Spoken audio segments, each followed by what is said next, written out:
Risley, he shoots and scores! Jaden Risley, what a move on the backhand! It's deflected away, another shot comes through from Olsen. Straight away, drops it off and scores! It's Risley! Oh, it's wonderful, he waited and waited. Olsen gets his head up, and there's a nice shot from Olsen. Tommy Hughes joins the rush, and he fires high blocker.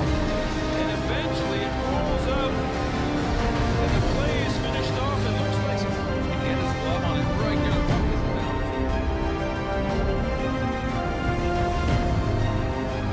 What a way to finish off a wonderful victory.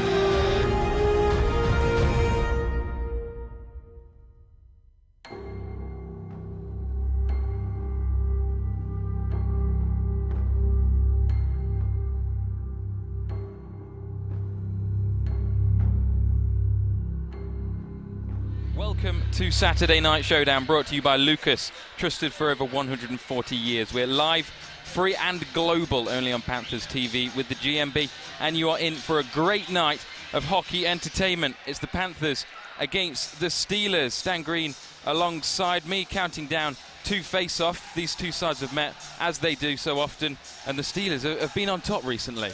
Yeah, definitely. I think at the start of the year we kind of had their number a little bit in the opening few games, but they beat us back-to-back over Christmas, and ever since then, yeah, they've been dominating us. So they beat us last week. Close one last weekend, could have gone either way. I thought we actually played really well, but yeah, they've definitely got, the last three, and we'll be looking to put that right tonight.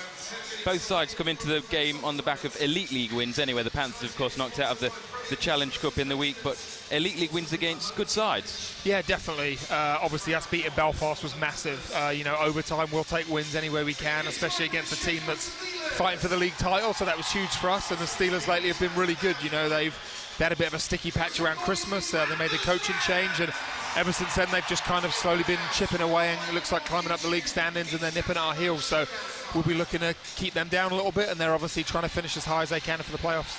Looking at those standings then, the Panthers 9 points ahead of the Steelers as we go into the game. Steelers with 2 games in hand. It's ever so tight, other than Cardiff and Belfast, of course. Yeah, obviously those two are kind of leading the way at the moment. Everyone's trying to catch them, but apart from that, like you said, second down to basically 8th, 9th, all the way down there. There's only a few points in it, so none of these positions are determined yet for the playoffs, and everybody's scrapping for every point for the last sort of 6 weeks of the regular season. The Panthers are missing 2 key defensive men, and they have been for a while. We knew about that, Dylan Olsen and Jaden Risling. Risling will be back next match against Coventry, and we see now, here is the Panthers roster, as well as the 2 D-men we've just spoke about, Patrick Munson and Joe Hazeldine as well scratched. How important have the missing Olsen and Risling been? I think it's been massive. Our defense is probably our strongest, aspect. I think we have the strongest D-core in the league, depth-wise, and to miss them, especially, sounds a bit stupid, but going forward, Olsen quarterbacks the power play. He's probably our best offensive defenseman. So when you take someone like that out of the lineup, it really hurts us. Other guys have to fill it. And, Riz has been a big, solid guy at the back. He's barely missed a game all year. So, when you have sort of 5 import D and you miss 2 of them, then it's obviously a huge loss. We can see a man on the right-hand side of the screen there that is not greyed out. And he could have been, perhaps just this morning, Chris Stewart.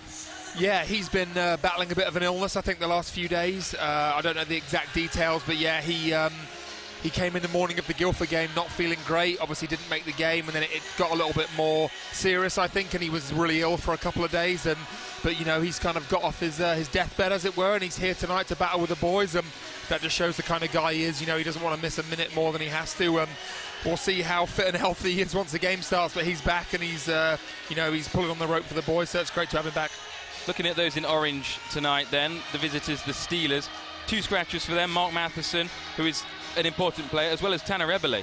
Yeah, huge losses for them. Matheson, one of their best offensive defence and one of their leading point scorers. He's been great for them for 2 years. He always seems to score against us as well. And Eberle, he's kind of their energy guy, does a bit of everything. Chips in offensively, he skates well, he's physical. I think he's a bit of a fan favourite there with the Steelers. So yeah, we've got a couple of big misses, they've got a couple of big misses, so we'll see who can battle through with the injuries. Starting netminders then, always a topic to talk about. Mike Garnett for the Panthers. We know what he can do week in, week out. He's very good. Yeah, he's, when he's at his best, he's the best goalie in the league, and hopefully he can do that tonight. He's been good, all year. He's won us some huge games, and especially on Saturday he was very good as well. He was good on Thursday against Guildford. And yeah, we obviously, if we're going to win, Garns has to be our best player every night, so we'll be looking at him to step up tonight. At the end, where's number 1, Jackson Whistle? What's he going to do in terms that Garnett perhaps can't? Well, I think he's been really great, especially the last few weeks. He was Player of the Week last week. He's been really good every time we've played them. He's a younger goalie, but he has a lot of experience in this league. And I think the Steelers rely on him. Having that British passport gives them the extra import skater, and that's vital in this league. You see Cardiff do it with bounds, and it really helps them out. And when Whistle's on his game, he's one of the best in the league as well. So he had a great night against us last Saturday. I think that's the reason they won the game last week. So hopefully he won't be quite as good tonight from our point of view, but I'm sure Sheffield will be counting on him for a win tonight. We've spoke about the D-men that are missing for the Panthers. One that will be out there is Tommy Hughes, leads the side in plus-minus, which is all the analytical stats and everything, but he's been fantastic with the absence of Riesling and Olsen. Yeah, he's been great. Hughesy's been one of our best players this year, let alone defenseman, and obviously having those two guys out, he's just had a more important role. He's been moved on to the power play. He's been chipping in offensively and playing on that point on the power play, and like you said, having that plus-minus is something that goes a little bit underrated. Not a lot of people look at that, but in the hockey world it's massive, and I know he's plus 20 or something like that, and he's one of the highest guys in the league, so it just shows he does everything. He scores, he's a big physical presence, he's solid defensively, great guy in the room, and yeah, he's been a real bright spot for the team this year.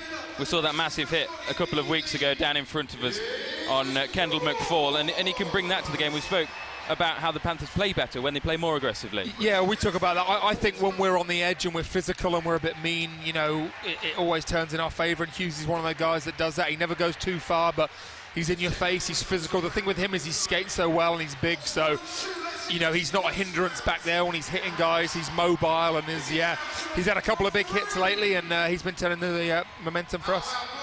Looking at the other side then, number 75 for the Steelers. This man on screen now, Robert Dowd, is the Sheffield Steelers. Yeah, I think so. He brings a real X factor, I think, for the Steelers. He does a bit of everything, but it's not just his offense. We know he can score, we know he runs the power play, we know how deadly he is offensively, but he skates so well, he turns pucks over. For a smaller guy, he's physical. In this day and age, he skates so well, and that's so valuable. He gets it on the forecheck. He does so many different things for this team, and a bit like a Ben O'Connor or Jonathan Phillips, he wears the heart on the sleeve. He's been there for probably a decade almost.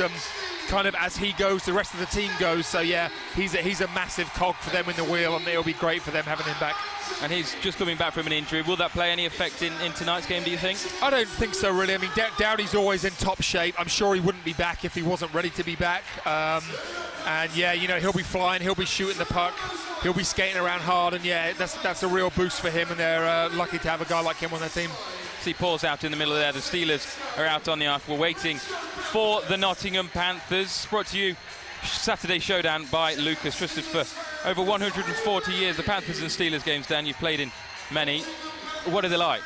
They're awesome. I mean, I know guys, and I was the one that said it as well when we played, it's just another game and you take it one step at a time, one game at a time, but you can see out there now it is a bit different. There's a bit of a more of a buzz in the week. Obviously it's going to be sold out. They bring a lot of fans. We obviously have a lot of fans here, and the atmosphere just gets ramped up, and even though neither of us are fighting for the league, it doesn't really matter when it comes to Nottingham Sheffield. It's going to be fast, intense, physical. The atmosphere is going to be up there, and you do want to beat the Steelers, and obviously they want to beat us, and yeah, that's just how it is. So it's just one of those big rivalries, so it should be a great game. The last game between the two sides here went to penalty shootout, and it was a fantastic game. Low scoring, but had plenty in it. Yeah, it was one of those games. It's not always the high scoring ones that are the really exciting ones, and yeah, like you said, it went to a shootout and it was finished with a great move. I think it was DeLuca that scored the winner, but it was fast and physical. It went back and forward, like you said, low scoring, but they're physical, they're intense, and it's always the way with these games. You very rarely see high scoring because everyone's so dialed in and blocking shots and doing all the right things, so it's always like a playoff atmosphere, and I expect tonight to be the same. Panthers will be coming out of the large inflatable pause behind the large pause, as we see there in a matter of seconds. If you're just joining us, you are bang on time. Saturday Showdown, brought to you by Lucas, trusted for over 140 years. We're live across the whole globe right now on Panthers TV with the GMB, and you're in for a great night of hockey, of course. If you missed the roster changes, pause, what has happened there? We might need to change pause off the roster tonight there, but looking back at those briefly, Jaden Risling, Dylan Olsen, for those that missed it, are still out for the Panthers. Yeah, obviously a huge miss. You can't replace guys that both being, big physical defensemen. So, but we've sort of been used to it. We've had some injuries all year. Riz and Oli have been out for a few weeks. So, guys have to chip in. Guys like Josh Tetlow, who's been playing great all year, gets a bit more ice, and Kevin Henderson's done a great job there, filling in back on D. It happens throughout the year, like you said, they're missing two key guys as well. So other guys have to step up and just get through the 60 minutes. We've got no game tomorrow, so nothing to save it for. So go out there and put it all on the line and have a nice day off tomorrow, hopefully. Mark Matheson, Tanner Eberle, the scratches for the Steelers. Spoke about Eberle really going forward. What about Matheson? He's the third highest point scorer for the Steelers, but he's a D-man. Yeah, I think he may have actually been their highest scorer last year. Him and Ben O'Connor, kind of similar players like that. And Matheson's also a leader. He's a little bit more of an older guy, more experienced, played in some great leagues. So I got a feeling he'll probably be down on the bench, maybe helping out. But yeah, like you said, he's a defenseman, but he chips in offensively on the power play. He does a bit of everything, so they're really going to miss him as well. Luckily for them, they got O'Connor, who kind of fills that role as well. Probably put a bit more weight on his shoulders tonight, but I'm sure he'll be fine with that. Here come the Panthers then. Mike Garnett, followed by Sam Gospel. We're going to speak to a local boxer, Lee Wood, in between the period breaks. Callum Chalmers will be speaking to him. He's up for the Commonwealth featherweight title on March the 2nd. I mean, it wouldn't go amiss out there, perhaps. No, I know, yeah. We could probably suit him up and get him out there for a game now. But no, I know Lee's, when I was playing, he was here for a few games and he dropped a few pucks. And I know he's well thought of in the, these parts. He's a big Panthers fan and the fans really get behind him. So, yeah, I'm sure he's got a big fight coming up soon and the Panthers will be cheering for him. But yeah, excited to see him again. Abraham Osei Bonsu is who Lee Wood will be boxing against. It's his biggest fight ever. He'll be dropping the puck, as Dan said, before we get underway here, which will be in a few moments' time. These two sides, it's the biggest rivalry in the league, cutting it short. Yeah, definitely. I mean, obviously, there's some other rivalries brewing. We have a good one with Coventry, and, Coventry have a good one with Cardiff, and there's a few here and there, but I think just the history and the heritage, like you said, however many years we've been doing battle with the Steelers, and yeah, it's always a great, and like I said before, it doesn't really matter if one's fighting for the title and the other's playing spoiler, or it's a third and fourth clash, or if it's a Challenge Cup final or semi-final. They're always great heated affairs. Probably the two biggest teams in the league, fan-wise, arena-wise, history-wise. So yeah, kind of the two biggest and the best. And yeah, I'm looking forward to watching another one tonight. As we see the Panthers all out and ready then. Number 55, Chris Stewart, out there. He's not been at the club for very long. What's he like to work with? He's great, and you know what, for someone as high-end as him, as obviously had the contracts he's had and played in the league he had and has the resume he has, you wouldn't think it. He comes in, he's one of the boys, he laughs and jokes, he has fun, he'll do anything. He's not too good to do this or too good to do that. He's just he's spot on in everything he does, and he's one of the hardest working guys. He's now getting into peak shape, and yeah, he's going to be a huge asset for us here these last sort of 10-15 games, hopefully. We spoke about Tommy Hughes as the official player to watch, but a player to always watch, and we love seeing him, is Alex Guptill, isn't it? Yeah, we always talk about him every week. I know that his parents are watching there, so shout out to the Guptills watching back at home. He was talking about him earlier. Yeah, he can do that one piece of magic that no one else on the ice can. Over 30 goals this year, deadly in front of the net. And if he's switched on and he's playing well, he's creating offense, he can kind of turn a game single-handedly for us. Lee Wood there, out on the ice, ready for the puck drop. As we just mentioned, he's up for Commonwealth featherweight title on March the 2nd. We'll be speaking to him after the first period. Callum Chalmers will be not getting the gloves on, because I fear that may be a pretty one-sided affair. I'd actually like to see that. We see now Ollie Bettridge coming forward for the Panthers. All the GB players, both sides have many, but Ollie the last few weeks has really stepped it up. Yeah, I think that this whole year, to be honest, he had a good, he made the GB team last year, he came in this year in really good shape. I know he worked out really hard all summer, and he's been great. He's kind of worked his way up the pecking order. He's getting some PP time. He's a huge PKer for us now, and he's kind of gone from that, young lower end Brit breaking in. Now he's a regular, playing regular shifts, and he's doing great.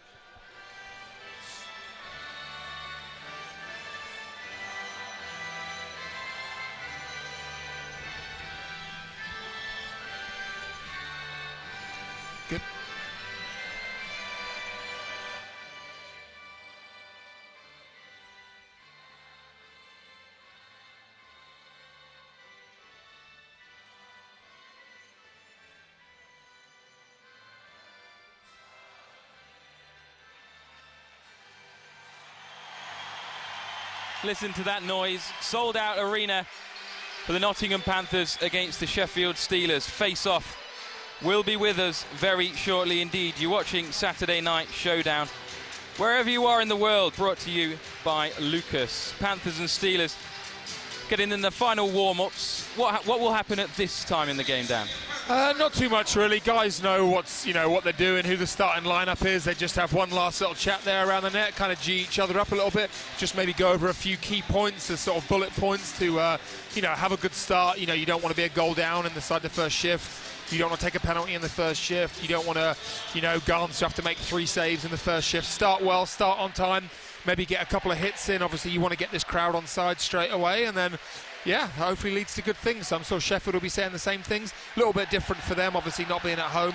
They're probably, thinking more about weathering the storm, getting through the first few shifts, and then trying to stamp their authority in the game. Obviously, the emphasis is on us to be on the front foot, so hopefully we can hit some bodies, get some pucks to Jackson Whistle, and come out this first period a couple of goals up. Steelers have won the last 4 meetings between these two sides. The Panthers won't that to go to 5.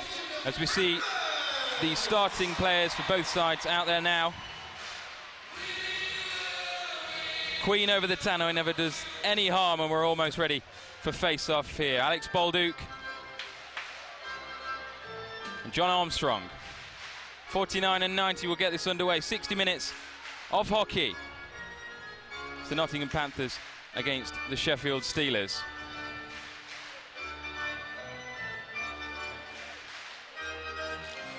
And we're underway. Sheffield Steelers get the first possession as they look to advance straight through the middle there. Kevin Henderson, we mentioned, having to fill in on D. Mike Garnett with some good work there. Puck up in the air. Early zone time there for the Steelers, but the Panthers now come down the other way. Stevie Lee gets it into the zone. Henderson has got space in front of him. Is this the first chance of the game? Shot was blocked straight away by Martinelli. And that's what Kevin Henderson can bring coming forward from the back. Yeah, definitely. Obviously, he is a forward playing on defence, and he's done a great job the last couple of weeks chipping. I'm sure he's desperate for those guys to come back and he can get back up front. But yeah, obviously having a forward back there, they can rush the puck, create opportunities there, and he stepped in almost did. Mike Garnett with a couple of early touches on his stick as we've almost played a minute here. The first chance going to the Panthers is the second one as well. Pellini still going. He shoots, saved by Whistle. Still in the offensive zone, referee in the way. Panthers pick it back up towards the net by Stewart. Comes back to him. Has it fallen for Pellini? It's not. DeLuca goes past Lepin, puts him on the deck. Lepin gets back and it's almost diverted in there by Tim Billingsley.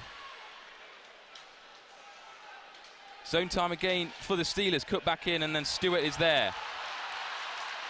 Really, really good recovery there by Lepin. Took a little trip there as DeLuca was coming in, but managed to get back to his feet and then dive and poke that away. So great recovery by the Panthers captain. Pretty electric first 90 seconds. Yeah, it's been great so far. You see Pellini had that chance. He's been looking good all week. Henderson almost broke through the middle and then DeLuca the other way. So inside the first kind of minute and a half, we could have had 2 or 3 really good scoring chances, and that's normally what these games are like at the start. So Steelers ice the puck. Panthers will have the position here on this face-off. Almost played 2 minutes. Saturday Night Showdown brought to you by Lucas, trusted for over 140 years. Alex Guptill standing over this. Josh Pitt gets his stick there first, though, for Sheffield. Guptill kind of lost it with his eyes there, as Hurtubise keeps the pressure on. Guptill's there as well. Here he is now, number 27. Looking for some help inside to Rowe. Hurtubise dispossessed, but Guptill comes in and wins it back. This is good pressure from the Panthers, high up the ice.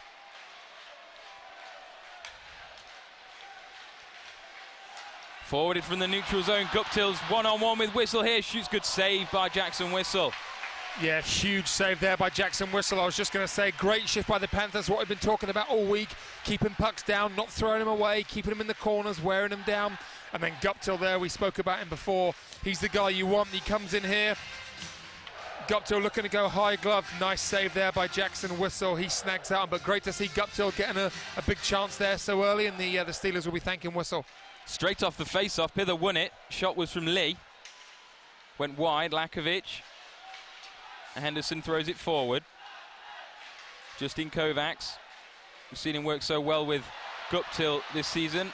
Here's Henderson's shot, and then Whistle again. He's been busy in the last half a minute. Yeah, definitely, yeah. Boys have come out hot here. Henderson getting a good shot in from the point with some traffic, and again, something we talked about, going from down low in the corners, up high on the point, and getting traffic to Jackson Whistle. But yeah, he looks sharp so far. I say he was great last game against us, and I expect him to be good again, but great start by the Panthers so far. Luke Pither will come in once again for this face-off.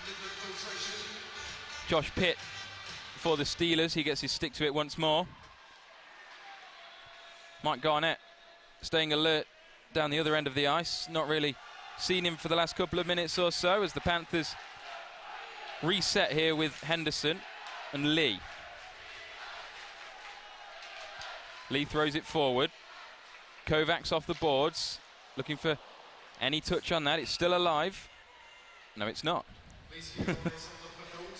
Yeah, the puck there just took a bad hop. Nice play by Covey, just trying to get that to the net, but I think that may have hit something. It takes a bounce there out of play as the stewards go down to check no one's hurt down there. But yeah, like you said, first 3.5 minutes, really good start by the boys. Garn's not had much work to do, and they'll be happy with that. Bolduc there for the Panthers, always reliable on those face-offs. Billingsley almost diverted one into his own net earlier. Now it's Dylan Richard, far side. Throws it round the board, nobody there for the Panthers.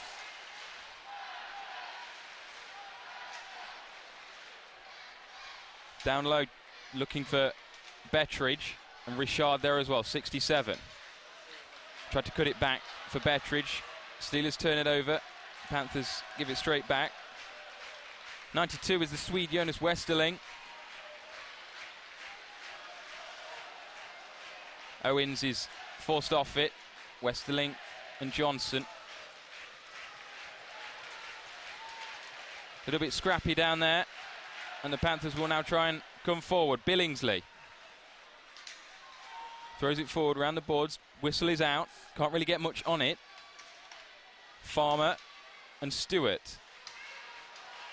You don't see that very often. Chris Stewart forced off the puck there.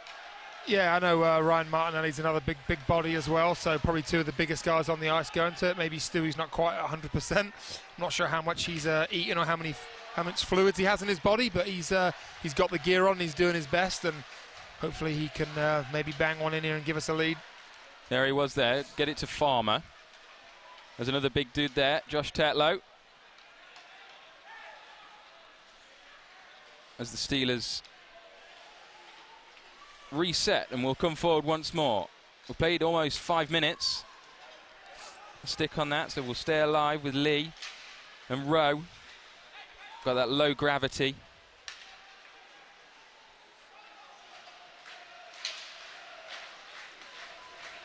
Mike Garnett will come out here and deal with that, will he?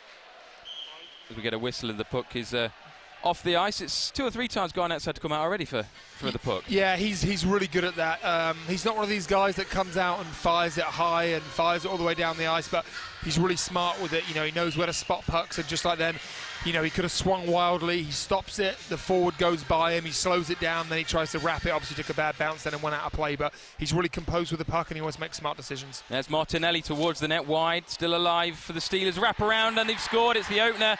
Evan McGrath, it came off the boards at the back. Garnett looked like he lost it, and it was easy enough for McGrath. Yeah, McGrath, they're one of their best offensive players. Like you said, simple face-off win, back to the point. Martinelli throws it in just wide, takes it back bounce, and you see there, I think Garns thought McGrath was going to try and stuff it, and he just wraps it around. There's no way Garns can get over, reset his feet and get around there, but great play by Evan McGrath there.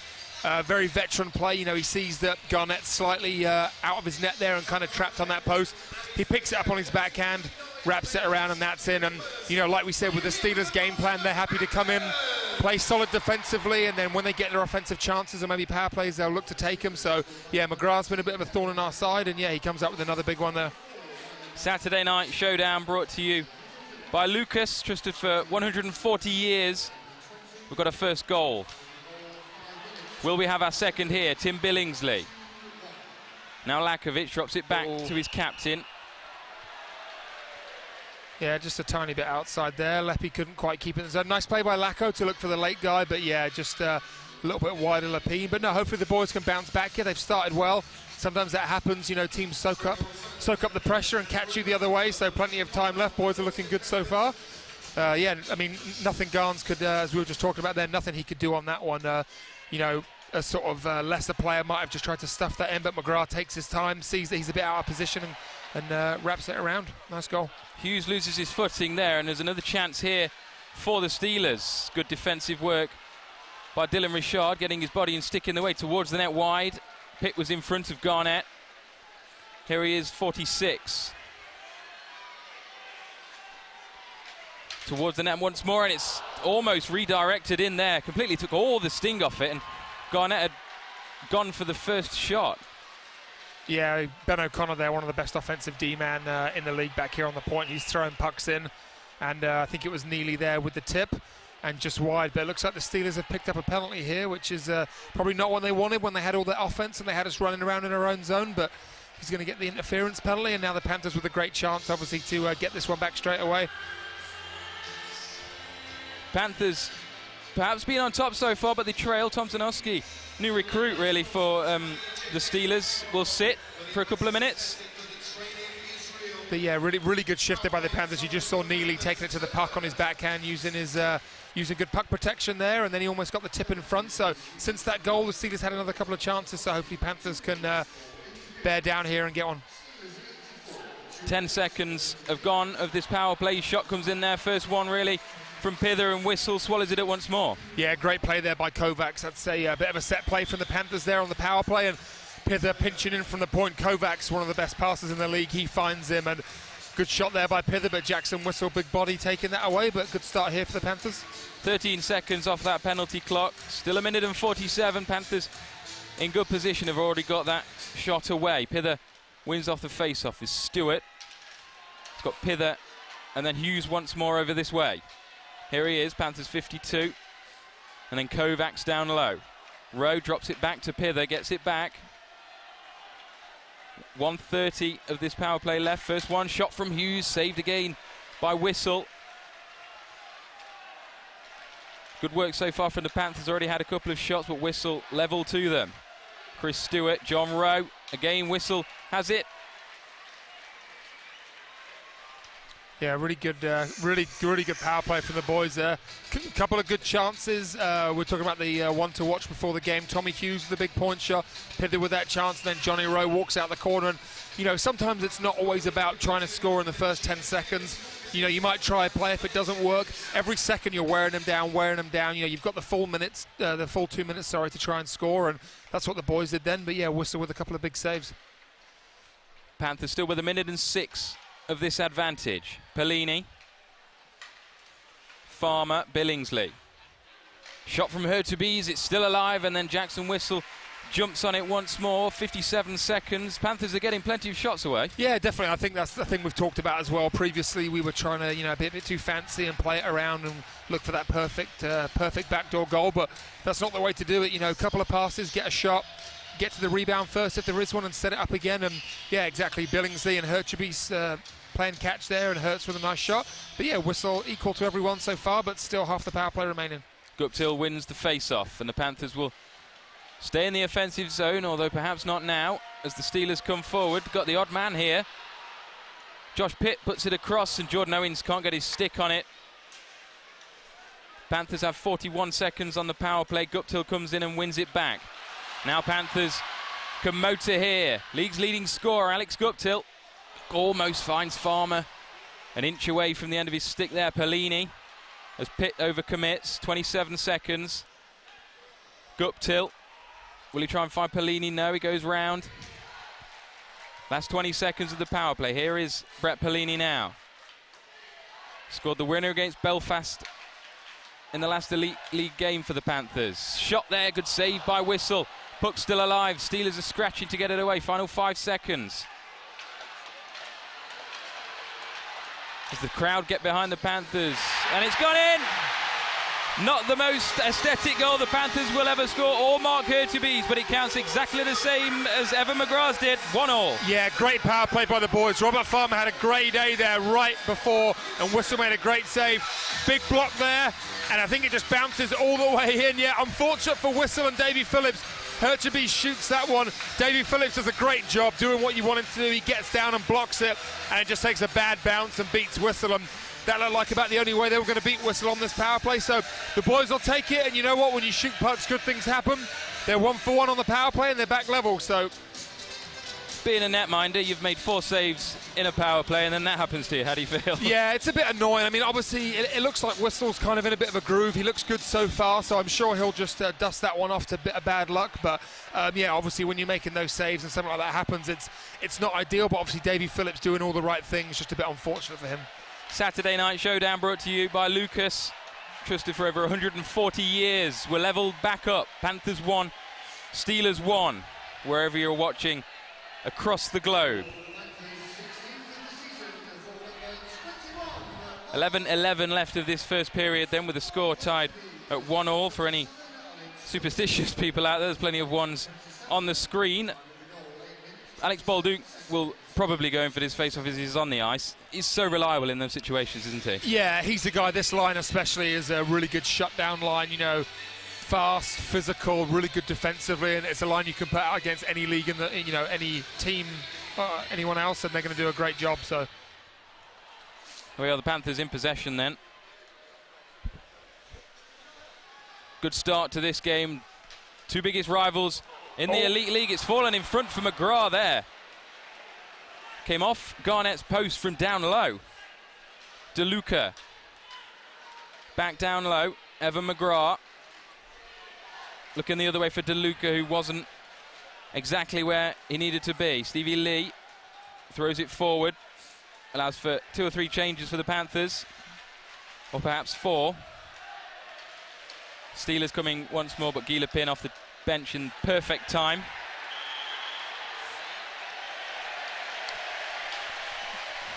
Too many men penalty coming up here for the Steelers. They don't look too happy about it, but it did look like the guy came on and touched the puck before their guy was off the ice. I didn't see who it was that was jumping off. It looks like it might be McGrath.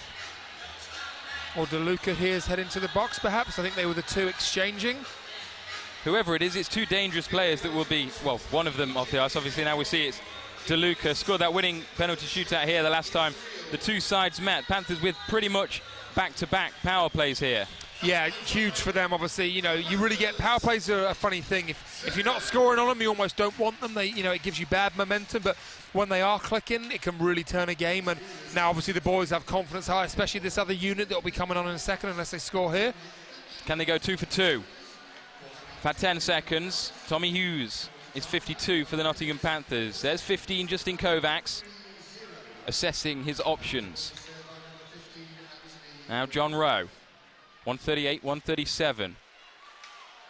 More conservative power play from the Panthers this time out. Chris Stewart turning on a dime, looking for anything that might find a little gap in this Steelers defense that's rotating well here. 120. Kovacs puts it across. Stewart can't get it under control. And it looks like the Steelers will take a bit of time off the clock, with 1:07 left of this power play. Chris Stewart throws it forward. Hurtubise, can he get his second? No, it's got away from him. We've had the first half of that power play. Good position here for Pither. Gets it to Stewart. Back to Panthers, Luke Pither. 45 seconds left of this power play. Panthers looking to go 2 for 2. Mark Hurtubise's got the first one just wide there, Robert Farmer. And the puck coming all the way back down the other end of the ice. Tim Billingsley will retrieve the final 30 seconds. Perhaps a couple more goes here for the Panthers. Yeah, still time here to get one more offensive zone time set up. But good power play again. Not as many shots on goal this time. Whistle not called into making too many saves, but, still making some nice plays. But credit to the Steelers. Good job penalty killing. Mike Garnett once more out of his crease to deal with that. Good work by the Panthers there.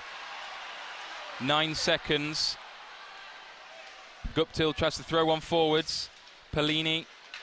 Steelers return to the full quota. Panthers now 1 for 2 on power plays. Still tied at 1 apiece here. Here's Guptill. Looking to weave some magic there. Farmer back to the net, looks to get it across, nobody there. Guptill retrieves. Spinning everywhere is Alex Guptill. Good position, Henderson towards the net, and that's easy enough for Jackson Whistle. Yeah, really good save there by Whistle. He holds on to that one, but you see Guptill there twisting and turning down low and making it look easy. He does that so well. You see here he comes out of the corner. Nice play by him back to the point. And like we were saying, Henderson, the forward, gets his head up. He knows where he's shooting on the net. He fires that in, looking for traffic. And just, yeah, not quite a screen in front there. Pellini doing his best to take away Whistle's eyes, but Whistle sees that and covers up. Bolduc once more on the face-off for the Panthers. He wins it, as he so often does. Ollie Bettridge towards the net. Nobody really there for the Panthers. Whistle pushes it away. A lot of offensive zone time for the Panthers. Bolduc towards the net. Plenty of bodies there. It's still alive. Bolduc down low. Bettridge.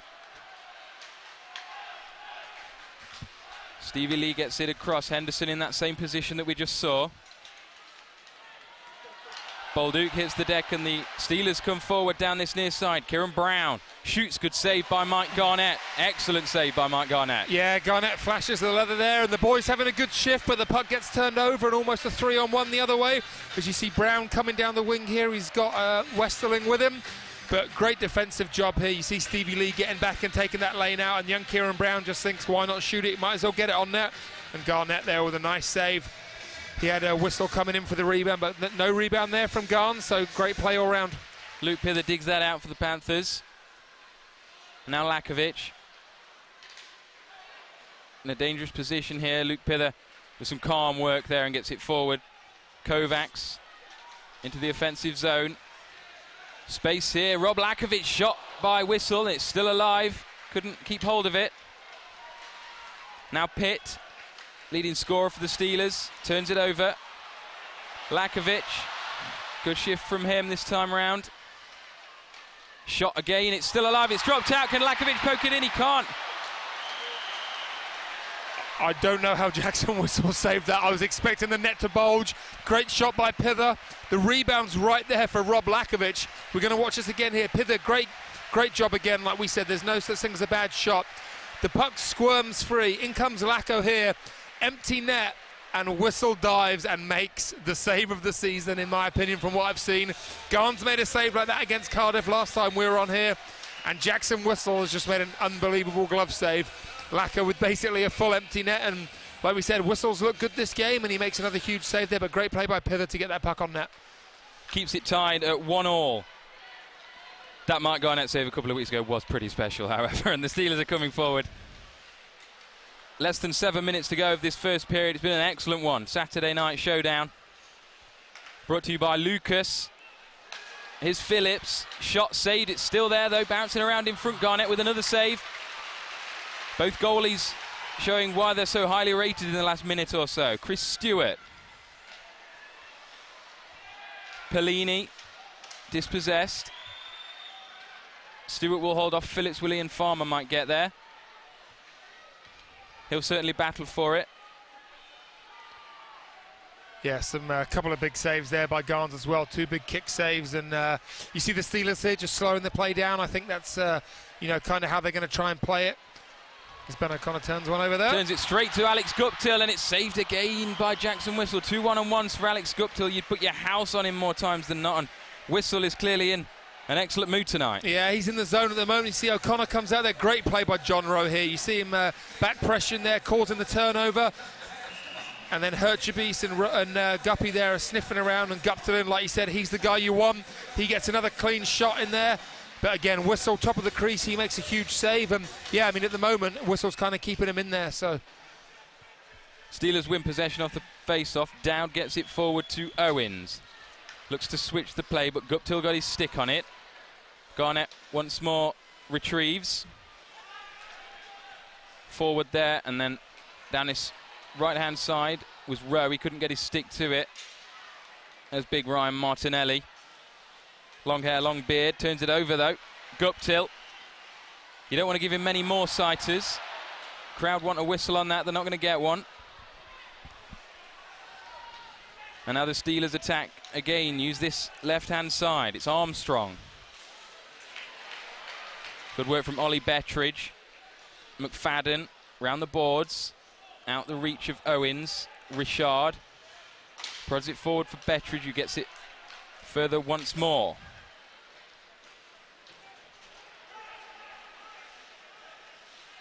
Less than 5 minutes of this first period to go.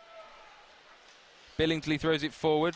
Bit of offensive time for the Steelers here after the Panthers have been well on top. Kovacs. What's he going to do here? He shoots and it's saved by Whistle. Right in front of his eyes, that one. Back to Kovacs. Working 1 against 4 there, basically. Still got it, though. Crowd sound their appreciation. Pither. Gives it back to 15 and gets it back. That was a shame there, just coming out the zone. Kovacs with a great shift. He's had a great first period, created a couple of chances, and he gets a good chance himself. And Panthers working it around then, and then just took a bad bounce and came out the zone. But really good last few minutes here for the Panthers.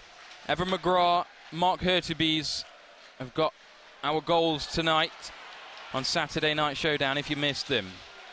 Steelers went 1 up. Panthers scored on the power play as it ran out. Hit Mark Hurtubise and went in. Robert Farmer now in possession. Across to Stevie Lee. O'Connor's missed it. Stewart got 2 Panthers inside him. Holds off shot, saved by Whistle on the rebound, gone wide. Don't think Farmer really knew much about that. No, great play there by Stewart with a little toe drag, and he gets the shot off, and yeah, the puck just popped out there to Farmer, but obviously just came off Whistle too quickly, couldn't control it. But again, the Panthers getting forward in numbers, creating good chances. Just need that puck to fall in the right place for them. Interesting to see at the first period break just how many shots on target the Panthers have had. There's a chance here for the Steelers, though, and Mike Garnett this time comes up big. Right in front, it was Jordan Owens. Steelers still in the offensive zone, shot from deep, and Garnett keeps hold this time. Yeah, 2 big saves there by Garns. That first one was a huge one with the glove. Owens all alone in front there, grade A scoring chance. We'll see if we can see that one again, but... Here we go, here's the Panthers chance where, see that move from Chris Stewart there. Yeah, that's just great composure. And, you know, that falls anywhere else and Farms just pots that in the empty net, but falls on his feet and he can't control it and just wide. But yeah, great chance there by the Panthers. And then, yeah, we come the other way and Garns, 1 huge save, and then the second good glove save holds on to the rebound. So both goalies so far keeping their respective teams in this one. Steelers in possession in the offensive zone. Armstrong looking to get it in front. We've lost the net there. I think Garnett had it and it didn't go in anyway, but good work from the Steelers as we end this period. That the Panthers, you could probably say, have been on top. Yeah, definitely. I think as we just see here, Armstrong, he's a big power forward. He takes it to the net there, and he just brings the net up as he comes through. But yeah, I would say Panthers definitely been on top. But you know, Steelers have come in. They're probably going to come in and be a bit more defensive the first period and soak up the pressure. But I think if they can get out this period 1-1, they'll be happy. But great things from the Panthers, great chances. You know, if it wasn't for Whistle, there could be a couple up. So Rick Strachan and the boys down there will be happy. Panthers will look to get on that first. They do with Richard. Gets caught up in front of the benches. Now the Panthers have some speed. Tim Billingsley shot by Whistle, saved by Whistle perhaps again. I should be used to saying that as Dylan Richard gets into it a little bit there, and a couple of bodies hitting the deck. 2:28 left of this first period. We see that Billingsley shot. Yeah, good shot. Again, you know, just getting pucks in the net. Whistle does a great job hoovering that one up, and he holds on to the rebound. But, you know, you got 2 guys there, Richard and Baldock, going to the net. So, you know, just try and put that puck on net, and good things will hopefully happen. This time Whistle, as he's done for most of the night, holds on and makes a nice save. But, yeah, great play by Billingsley. Hurtubise then on this face-off for the Panthers against Evan McGrath. He got the opener tonight. Nice wrap-around move from him. Here he is now far side. Just throws it forward. Allows for a couple of changes for the Steelers. John Rowe. All the way across to Alex Guptill. Are we going to see that move? No. He holds off this time towards the net, but nobody really there. Final 2 minutes of this first period. In an electric game, Alex Guptill, 2 D-man back for the Steelers, saved by Whistle. That perhaps the hardest of the 3 chances he's had so far. Yeah, he was just a little bit further out that time, but Guppy can score from there. He's got a good shot, and again, Whistle makes a good save. And once more there, the puck's still alive. Guptill trying to prod it through. Whistle initially saved it, but then it dropped out, which we've already seen once before tonight. Final 90 seconds or so of this first period. Back to Guptill, saved by Whistle. Plenty behind that from Alex Guptill. We don't often see the power shots from him. Yeah, he's more of a dangler and a deker, and he's got some great hands. But yeah, he gets hold of that one, and Whistle again makes a nice save. I think that might have even skimmed the bottom of the crossbar. Steelers survive once more, and Evan McGrath chucks it forward. Wholesale changes there for Sheffield. Tommy Hughes doing well there, and Josh Tetlow. He turns it over. Pitt swings and misses. Wide there from the blue line. Final minute of this first period. Will there be one more chance in it? Perhaps it's this. Luke Pither's shot came off the stick of the D-man, I think, and into the netting behind the goal. Yeah, some good chance again both ways. Guptill with a couple, and then Steelers have a little bit of zone time down there. Really good battle in front of the net between Hughes and Eric Neely. Those 2 guys battling away in front. I'm sure they'll see a lot of each other tonight. So, yeah, final 50 seconds. Hopefully the boys can get one more good chance before the period's out, but I think they'll be happy so far. Luke Pither again for the Panthers. Gets his stick to that first. Kovacs looked to come inside, but he was cut off. Now Sheffield come forward. Robert Dowd, we spoke about him at the start. Had a bit of a quiet first period, coming back off that injury. 30 seconds. Here's Dowd, drops it back. Armstrong shot wild. Martinelli gives it back down low to Dowd, and it's good work there by Tim Billingsley. We've seen him play as a forward as well. Final 15 seconds. One chance perhaps left in this for the Panthers. Lakovic, who could have put the Panthers 2-1 up, not for a wonder save by Jackson Whistle. That'll do us then for the end of the first period. Saturday night showdown brought to you by Lucas. A good first period, Dan. We've seen the score is 1-1. We said before the game it's not always the high scorers that are good ones, and it's a reason why tonight both netminders playing blinders. Yeah, it's been a great game so far. A couple of goals. It's been quite physical. Panthers with 2 power plays. Both goalies playing great, and that's what you want. Even if it's low scoring, there's been a plethora of chances both ways, and I think both coaches will be pretty happy with how their teams have performed in that first period. You see Dylan Olsen there limping back. How far away do we think he is? I think he's a little bit away yet. We're talking weeks rather than days, so yeah, I think he's going to be a little while. First chance there, really, inside the first minute was from Brett Pelini, and Jackson Whistle stopping that one. This is where we saw the Panthers captain get back just about onto his feet and put off the Steelers forward. Yeah, that was a great play by Leppy there. He just managed to get back to his feet and break that play up. This was the goal. Martinelli threw it towards the net, came off the back, and then Evan McGrath wrapped it around. Mike Garnett, you say, couldn't do anything about that. No, it was just one of those unfortunate things. Martinelli takes a good shot through a screen. Garns was obviously screened, and the puck falls right to McGrath by the side of the net. Could have gone anywhere. Lands right on his stick, but a great play by him. Good composure, and he wraps that in on his backhand. So yeah, that was a great move by him. It wasn't long though until the Panthers got back into it. Perhaps because it came off the frame of the bottom of the goal, did that perhaps set the Panthers a little bit off on that? Yeah, I think so. I think obviously it was, I wouldn't say a lucky bounce, but it fell favourably for him right on his forehand. Anywhere else, and Garns is back to his feet, but there's just no way he can make up that ground in that short a time. So yeah, nice play by McGrath. Another Steelers chance here that came right in front, and then Josh Tetlow, as we see, just about getting that one away. That was Panthers chances. Sorry, a couple of Panthers chances coming here, and Whistle getting that at the second attempt. Yeah, Whistle's obviously been good all period. He makes a big save there on Hertjebeest, and then down here you've got Guptill, nice play in front of Farmer, and that's a great A. And you see how deep Whistle plays in his net, but he's so big, he takes up a lot of the net, and he doesn't have to move as much as smaller goalers, and yeah, he makes a good save. This is the Panthers' goal. Mark Hertjebeest with it. We say it's not the most keenest on the eye of the season for him. He's hit a few rockets, but he'll be happy as anything. Yeah, I think obviously, he's a goal scorer. Anytime you score, you're happy, and it's just getting the puck to the net. And he's, like you said, a little bit of a slice of luck, but Panthers have been doing so well, working so hard, having so many good chances. They kind of, earn their lucky break here. Billingsley slides it over. Hurts kind of assesses his options. Nothing on, so he rips it. Davy Phillips with a nice block, and it just ends up in his net. So a little bit of misfortune there for Davy. We'll see exactly here how it's going to roll in, but Hurts will take it and will take it, and that got the boys on the board. So it was after the Panthers had 4 or 5 pretty good chances in the power play, and then it comes off his own man's stick. Jackson Whistle can't do anything about that. 1-1 then. We'll go down the other end.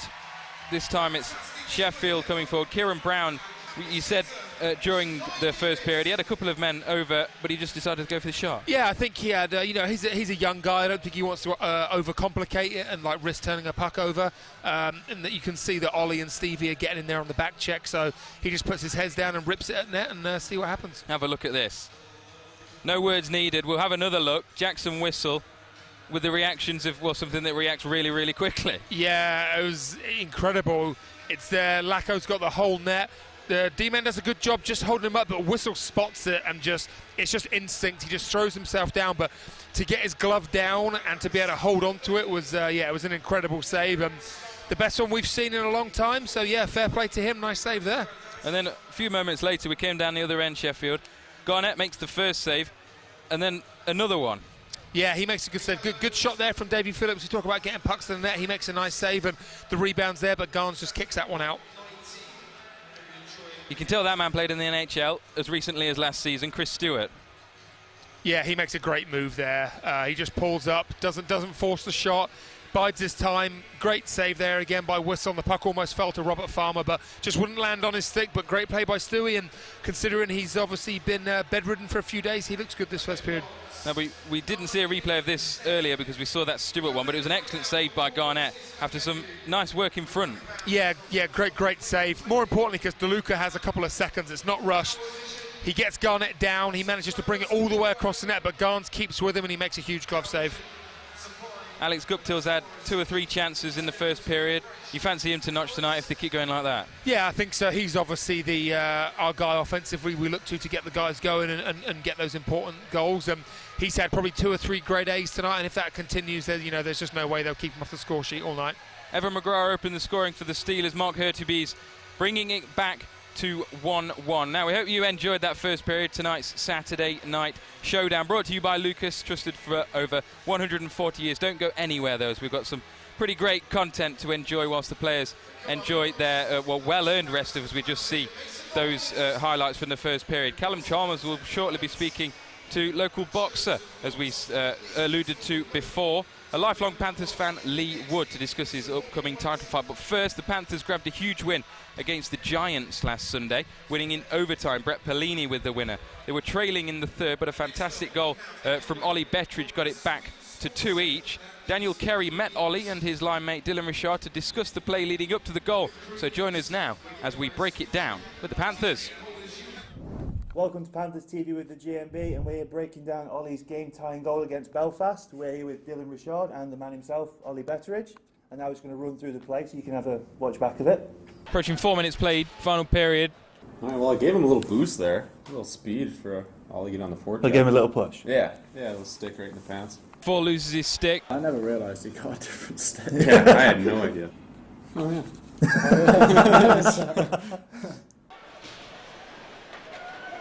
Falls to him, takes it off Rutherford at the perfect time for him, and the Panthers still looking on the attack here on the spin. Bettridge! There's a little pirouette there. Ollie Bettridge, nice little spin. Levels it back up. And yeah, Ollie Bettridge, great play there in front of the net. He stays with it. The puck bubbles around. He manages to get it under control and fire it past Bescarowny. And that's great play from that line with Baldock and Dylan Richard. And now you've seen that back through, what do you remember about that? When that went in, do you remember what the crowd was like? Because that really woke everyone up in the building, Yeah, didn't it was it? pretty electric as soon as that went in, and after that the building was on fire for the rest of the game. Did you have any doubt that he was going to put that in? No, never. I just give him the puck. So then here, you give him his little speed boost, and then you follow him in around the back of the net. Yeah. Why did you follow him in around the back of the net? I was thinking the Demon was going to carry it behind the net, but he kind of popped it out in front of the net. So I kind of continued on underneath. Goes to him, takes it off Rutherford. That's a good stick rocket. Thanks, mate. At the perfect time. And then you joining Alex on this play really influenced us winning the putback, didn't it? Going to the 2-on-1 along the boards. Yeah, it's always a read as that third guy. You have to be pretty certain that you can create a turnover there. He saw that it was kind of a loose puck, so he jumped in and he made the right play there. So it's from that angle there you can really see where you got the stick, you lifted the guy's stick up and that freed the puck up behind the defenseman, where Alex then comes in. Mm-hmm. Yeah, I didn't realize he had a wrong-handed stick, so that's probably why it happened.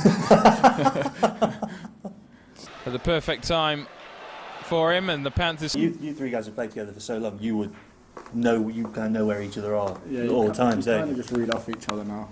Obviously, Boldy makes a great play there, so obviously as my reaction there is just to literally turn and shoot and try and find a hole. Part of it's just putting it in an area and trusting that the guy can make a play with it. And the Panthers still looking on the attack here on the spin. Betteridge! So, and on that there, you had to get that shot off really quickly to get that in, didn't you? Because only like a millisecond later and his leg is against that post and it's completely covered. Yeah, I think it will just happen so quick. As soon as the puck comes towards you in those situations, you just try and corral it and just get rid of it as quick as possible on net. It's just more, as he's coming down, you kind of feel him on your inside shoulder. So as you feel someone there, you just try and spin off. So as it comes in there, I just try and hold it on my inside shoulder and then just turn and shoot the puck as fast as I possibly can. And does the netminder you're going up against influence how quick you get off your shots? So with some you probably try and fake them out, whereas with him, with Bescaroni, who's a really good netminder, you want to try and capitalise on his mistake straight away. Yeah, I guess sometimes you just have to try and read the play. It's obviously really hard to do, but sometimes you want to get rid of the puck quick, and sometimes you can fake the goalie out and make him bite and then make you move. In that scenario there, I just tried to, as it came in, I just tried to get rid of it as quick as possible, as I know I was going to the far side of the net. Welcome back to Saturday Night Showdown, sponsored by Lucas. I am joined now by a lifelong Panthers fan, a top-level boxer, and a man preparing for the biggest fight of his career. Lee, welcome to Saturday Night Showdown. Thanks for having me. So, biggest fight of your career, March 2nd, East of England Arena in Peterborough. You fight for the Commonwealth Featherweight title. You must be incredibly excited. I'm excited. I've waited a long time for another shot at domestic title. I've had some injuries and I've had a lot of management issues, but it's finally, I'm 2 weeks away. I'm in great condition. I'm where I need to be. I'm excited. I'm feeling good. I'm happy. I can't wait to get in. Now, before we talk about the coming up fight, let's talk about how you got here. 21 wins, 1 loss, 10 KOs in the process. That's an impressive fight card. But what would you say has kind of been your proudest moment of your career so far?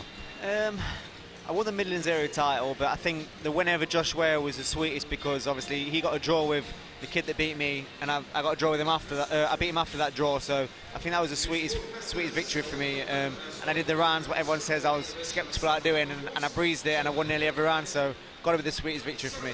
I like the sound of that one. So let's quickly talk about the featherweight Commonwealth title and the history behind it. Because if you look at the former winners of the featherweight title, it's kind of a gateway title of elite British boxing talent. You see Lee Selby, you see the current IBF featherweight world champ, Josh Warrington.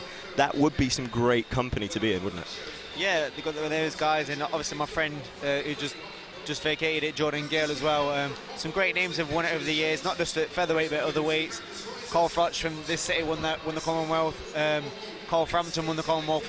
He had that for the majority of his career and built himself off that title. So for me, the Commonwealth title is definitely a gateway to bigger and better things. And I'm not looking past this kid in 2 weeks' time. He's tough, he's durable, but yeah, it's definitely bigger things after the Commonwealth title for me.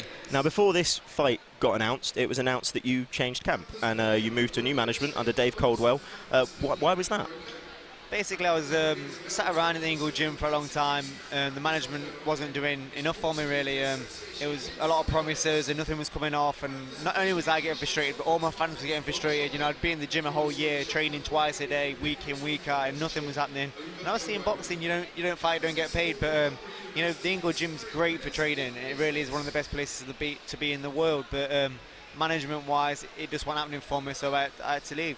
Now, to give people an idea of the pedigree that Dave Coldwell has, you just need to look at some of the guys he's worked with. Tony Bellew, obviously a household name. Just yesterday, he's in the headlines. Derek Chisora has come over. And then, like you said, your friend, another up-and-coming featherweight in Jordan Gill. Now, Jordan's important in this because he just dropped the title you're going for. He was the last featherweight Commonwealth champion. Has he been able to give you any advice and any hints on how to operate at that stage? Not really. He's got a lot going off himself. He's fighting for another title himself, which is a very important fight. He's fighting a tough Mexican, and with his fight, he needs this. He's going to get a top 15 world ranking, so he's fully focused. He said, you know, you're going to beat this kid. He says, you've got enough to beat this kid. He's told me that. But advice-wise, Dave Coldwell's hit the nail on the head. He took me to one side the other day and said, listen, don't put the pressure on yourself. You don't have to win this fight. It's not the be-all and end-all, but just treat it like anything else and you win. If you're at your best and you do what you do and you do it properly, you win this fight. And it kind of lifts the pressure off you because you're telling yourself, and he's telling me he knows I'm good enough. And yeah, it was nice words from Dave the other day. So he's telling you that, but this is your first fight in his camp. Has the training been any different? Have you been preparing differently? The thing is, Dave Codwell's managing me, but I've actually got another trainer called Ian Grant.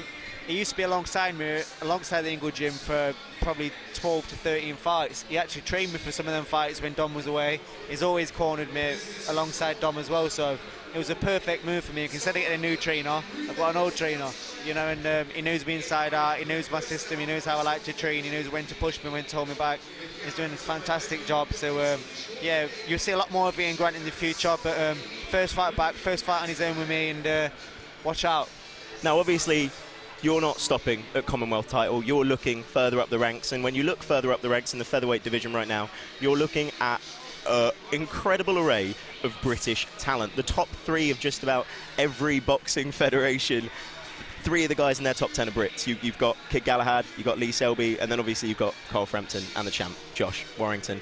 Is it kind of inspiring seeing that many Brits up there, and hopefully your name there soon too? Yeah, definitely, yeah. I mean, British boxing's booming. It has been for the last few years, and AJ's took it to a new high, but the featherweight division is thriving. Kid Galahad, I've been training with him for the last 10 years, you know, in the Inglewood gym. Phenomenal fighter.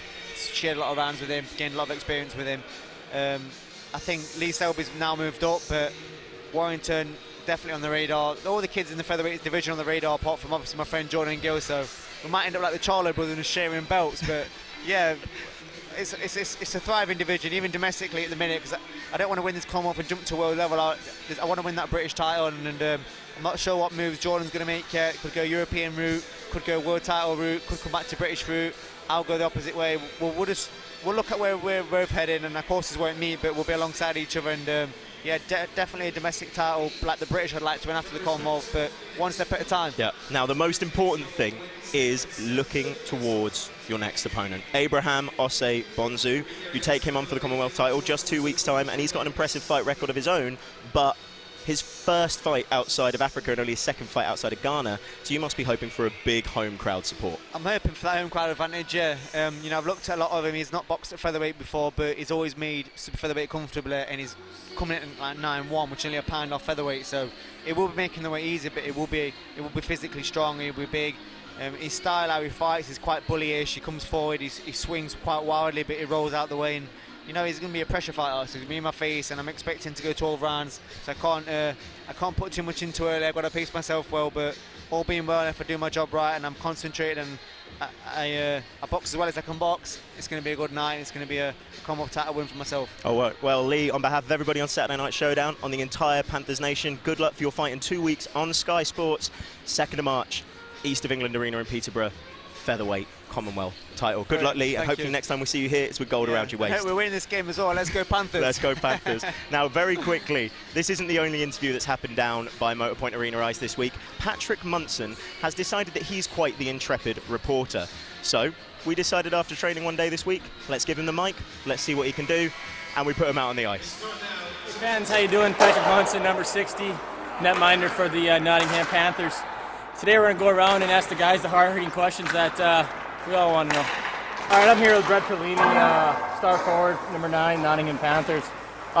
Just doing a segment here asking guys the hard-hitting questions. The big question I have for you is what keeps you up at night? Is it not being able to score on me in practice? Yeah, is it me being down the hall? Like, what keeps you up at night? Now that you're in the same building, I'm definitely worried. Yeah. I think I've won the overall battle this season. Yeah, he's got one going, 548 shots. Number 27, Alex Galto, you play on his line, leading goal scorer in the EIHL. Incredible athlete, great body fat, like absolute Greek god. A lot of guys are pretty jealous of him when he takes his shirt off. Is it hard playing with such an amazing hockey player like him? Yeah, there's a lot of pressure. It's pretty tough out there, you know. He likes to consider himself the greatest of all time. Yeah, he's elite. He puts elite in the Elite Ice Hockey League. I'm here with Tim Billingsley, Fortnite extraordinaire. So, a couple of hard-hitting questions here. You know, the fans really want to know, who's your favorite rookie goalie from Minnesota? From Minnesota? Yeah. I don't know their rookies this year. I watch a bit of the NHL, but I'm not fully up to date with the Wild. Okay, that's interesting answer. Bill, what do you like to do in your free time? I sit on the couch with Oli. We watch a lot of movies together.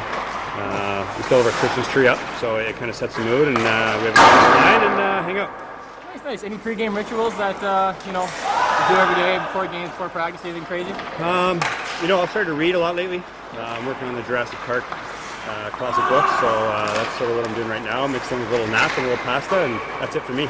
Nice. Last question here. One the fans always want to know: if you're stuck on an island with one player on this team, who's the first person you pick and the last person?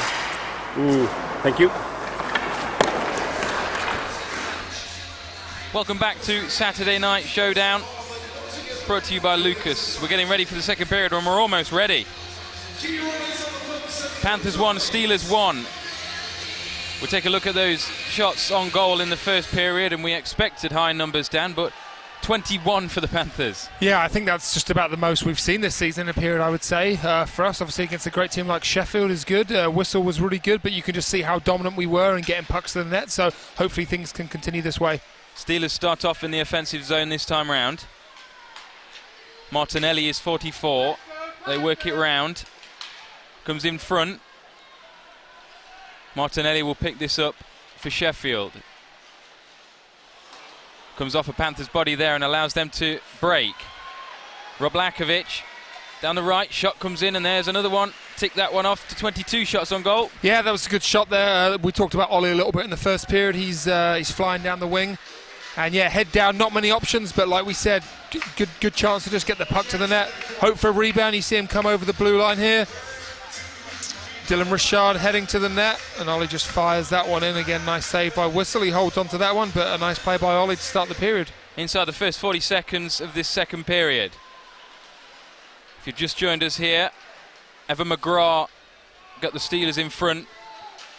Mark Hurtubise levelled it back up. Farmer tried to get it back round for Pellini there. Neely down this near side for the Steelers. Panthers captain Lepin does his duty. Both sides clearly coming into this second period with the same intensity as the first. Is there a chance here for Sheffield? Good work from the Panthers to force them back, and that shot was pretty wild. Garnett was well on top of it. Good play from Pellini to bring it away from the Steelers man, but Pitt gets his stick in front. Almost gets through there. Lepin gives it to his defensive partner Billingsley. Stewart got something on that, so we'll keep playing. Sheffield enjoying a lot of possession to start this second period. Numerous changes there. Panthers tried to break. Here's Guptill. We saw him in the first period with 3 chances. Can't do anything with that as McGrath comes in. Rowe. Steelers win it back. And now attack with Phillips. Gets it back. Number 20 there for the visitors. Towards the net. Garnett watches it past his post.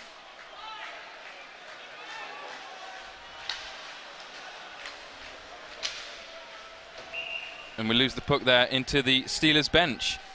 I think you can see the Steelers obviously come out with a little bit more, drive this period. They've started a little bit faster, trying to get pucks to the net. They kind of sat back a bit, and they were lucky to get out of that period tied. So I'm sure Coach Barrasso there has been barking at him a little bit in the period break to kind of step up the intensity and compete a little bit more. And it looks like they've come out in this first sort of 2.5 minutes, and they're really trying to bring it to the Panthers. Luke Pither wins that face-off. Lakovic misses it. Whistle calls that, and Panthers ice that. We were just saying about some of the scores around the league. Have you got any of the scores there? We've got a lot of games in play. Well, we'll look at one of them in particular here because we'll get back to the action. But Cardiff won MK3. Yeah, I know, crazy. I think that's at the end of the first period. So yeah, obviously that's a little bit of a shock score at the moment. But you know, the Devils, they've probably got something in the bag, and they'll bring it back later on. So we'll have to check back end of the second and see where they're at there. Steelers back in the offensive zone as far as they're concerned. Shot from deep there towards the net, got something on it. Garnett watched it by. And the Panthers get it back up the other end of the ice. Owens retrieves for Sheffield. Brings it around for Martinelli. Panthers putting on good pressure. Turnover from the Steelers. Kovacs and Pither almost work it out there. Shot from deep. Henderson hits Ben O'Connor, and he's clearly worn that one. Stevie Lee skating in. It's deflected over the top of the net. And now the Steelers come back down the other way. It's Armstrong. Into position in front. Good save by Garnett there. Redirection was pretty late and he had to adjust quickly. Yeah, huge save there by Garnett. He's been flashing the glove all night, and you see Armstrong there. Great poise by him. He just comes over the blue line, delays while he waits for one of his line mates to get in front of the net there. I think it's Dowd who gets a piece of this one, as Armstrong throws it in there. And yeah, Dowd with a great redirection, but Garnes tracks that perfectly all the way into the glove. And he, like Whistle, he's been really sharp this game so far, and he's keeping the Steelers at bay. Baldock wins that face-off up against Westerling, and the Panthers down the right. Shot comes in, it's still alive. Steelers get it clear though, and now they are straight back down the other end. Shot from there was deflected up by Billingsley, taking away the danger. Very frantic start to this second period. Phillips. All the way around the boards. Far side is Billingsley. Looks to get it forward. Steelers keep it in the offensive zone, but the Panthers have the puck. Lepine has plenty of time to calm this one down slightly as we played 4 minutes 10 seconds of the second period. Yeah, I think so far the Steelers have come out and really kind of tried to take it to the Panthers, but you can see now when the Panthers get set, the Steelers back off. Panthers trying to break them down, but Panthers with a couple of chances of their own this period, but you can see Steelers forcing them into ice in the puck, and that's when, you know, you kind of get into trouble. You start to not be able to get off the ice and you get hemmed in your own end. So hopefully Panthers can get this puck and get it to the red line and get their guys off the ice, but Steelers definitely be happy with their start in the second period. Another score as well that is currently happening in the Elite League. Belfast Giants 2 and the Glasgow Clan 0. The Clan flying at the moment, but Belfast a fairly good side as the Steelers have it and look to get a shot away, but it's good work from Guy Lepine. Here's Chris Stewart now. We'll look to try and get on the end of that. The bounce was fortunate for him. Can't do anything with it though, but he still got it. In position here is Farmer. Shot was tipped wide, I think, by Whistle. Blue line rocket there from Tommy Hughes. Spoke about him before the game, having to step up in what is the Dylan Olsen role. Farmer. Pellini. Panthers enjoying the first real prolonged defensive zone time of this period. Whistle, I think he's got on top of that just before Farmer did. He has. I think that's when the Panthers are at their most effective. You know, we try and kind of preach keeping the puck on the outside, you know, rather than just wasting it, throwing it in the middle and letting them get the puck and come the other way. So just patience. You know, if you've got it on the point, if there's no play, throw it down low. See Farmer and Pellini working down low, big Chris Stewart in front of the net. So just be patient and wait for your chances. And even if you're not getting quality chances, you're wearing them down, making them play in their own end, which isn't much fun. So hopefully something can come of that. Sold out arena getting into this biggest rivalry in the Elite League. Panthers Steelers. We're tied at 1. Stevie Lee shot wide. Plenty behind that. And Phillips touches it forward for DeLuca. Panthers will try and bring it down the other end. Stevie Lee gets to that before anybody. Now perhaps a chance here with John Rowe. Hurtubise. Shot came in and he looked for the redirection from Rowe, but Whistle has it in his glove. Yeah, he just had Henderson coming in there late, creeping into the slot, but I don't think he could see him. And Hurts made a nice play there. He gets it to the net, but I think Henderson was hoping he was going to get that puck. You just maybe see him here creeping in at the last minute. The camera might not quite catch it, but he makes a nice play to John Rowe. Maybe gets a piece of that one, directs it towards Whistle, and the Panthers been nice and direct and getting pucks on net. Hurtubise on this face-off then for the Panthers. John Armstrong for the Sheffield Steelers, number 90, on the back of that white and orange. Hurtubise got his stick to it first, but it falls for Sheffield. Jordan Owens, one-on-one up against Stevie Lee. Lee tracking him all the way and then wins back the puck. Still going is the Panthers D-man. Down in front of the boards here, it's fallen for Dowd. Flagged him up at the start of the game, returning from injury tonight. Shot from McFadden, Henderson blocked it. Big frame. Looking to touch it forward for Hurtubise there. He's still skating after that one was Henderson, and Steelers get a little bit caught up there in their own defensive zone. Armstrong now. Gets it back through the middle. Will he drop it off here? He does. Shot from Aaron Johnson, saved by Garnett. Far side, the Steelers turn it over there. Puck got away. Justin Kovacs sent Eric Neely flying. Shot there coming in and looking for Lakovic back door, but Pither wins it back. Good work from Kovacs there to stay on side. But he can't do anything with it. He's crowded out. And Neely will look to latch onto this. Gets there before Lepin. Lepin will put him under pressure there. We're going to have a whistle. Yeah, it's going to be a holding penalty there against Lepin, I'm pretty sure, as he takes his man to the ice. Whistle gets to the bench. Ben O'Connor's on. Advantage there. Didn't last very long for Sheffield as Betteridge got the touch on it. The Panthers now, though, first penalty kill of the night. Yeah, I think Lepin was just in a battle there in the corner, and he took him down. I think he took a hand off his stick. So, the ref's close to him there. He's always going to call that. So, as you just sit here, nice battle. Neely very evasive. He turns. See, Leppy gets that hand out, and he just pushes him down. It's just a strong play, but right in front of the ref. And they haven't had a power play yet tonight, so they were going to get on eventually. And the Steelers will be happy. Ben O'Connor back on the ice after taking that shot to the arm. So let's see if Steelers can create anything here on their first power play. They win it off the face-off. We've had 10 seconds, and it's go out to this right side. Evan McGrath got the first. Josh Pitt trying to work it round. It's still alive, and it's put into his own net, I think, by Ollie Betteridge. Unfortunate, but when the sides are putting on pressure in the power play, you can't really assess the options as well as normal. Yeah, it was hard there. We'll see what happens. McGrath does a good job. It comes here. No, I think it was Owens there who gets a piece of that. So he makes a nice play. Great play by the Steelers. Go D to D, go down low. When it gets down low by the net, that's when you can outnumber them 2-on-1s, 3-on-2s. Owens kind of open there in front. Ollie couldn't get a stick on him, and he just kind of muffins that over the line in the end. But, it gets there. Same as the Panthers were 1-for-1 on the power play. Steelers 1-for-1. Nice play by Owens there, been in the right place at the right time, and he pots that one home and gives the Steelers a lead. You see Jordan Owens there on the bench. Referees having a conversation down here. Jonathan Phillips, Evan McGrath coming over to find out what it's about. 12:32 left of this second period. Saturday night showdown brought to you by Lucas. Trusted for over 140 years. Steelers are back up 2-1.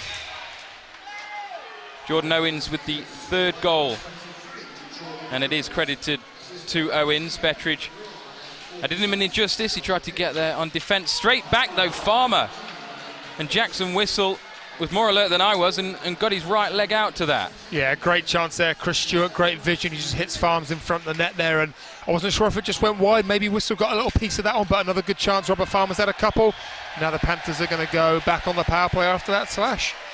1 for 2 on the power play so far. The Panthers scored the first, didn't really create as much in the second.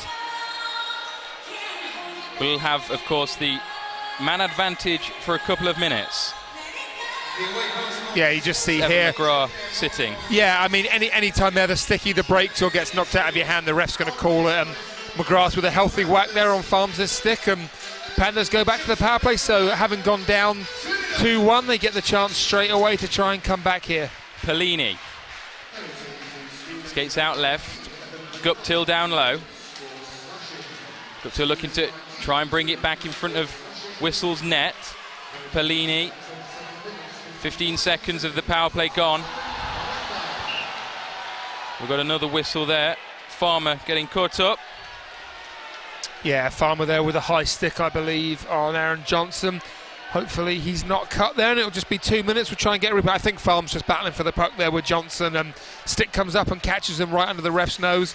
I'm sure we'll see this again, but yes, August got a 4-on-4, kind of negates the Panthers' power play there, which is a shame, but 18 seconds the Panthers had with the man advantage, as we do see this incident again. Yeah, you see Guptill there. He does a good job getting his stick in the lane. They win that battle. Pellini down to Farms. Farms got he's battling there. Yeah, he just goes. He just tries to lift his stick, and he gets a piece of the face there with the shaft of his stick. So that's going to be 2 minutes. Here's Owens, just scored, shot, and he scored again.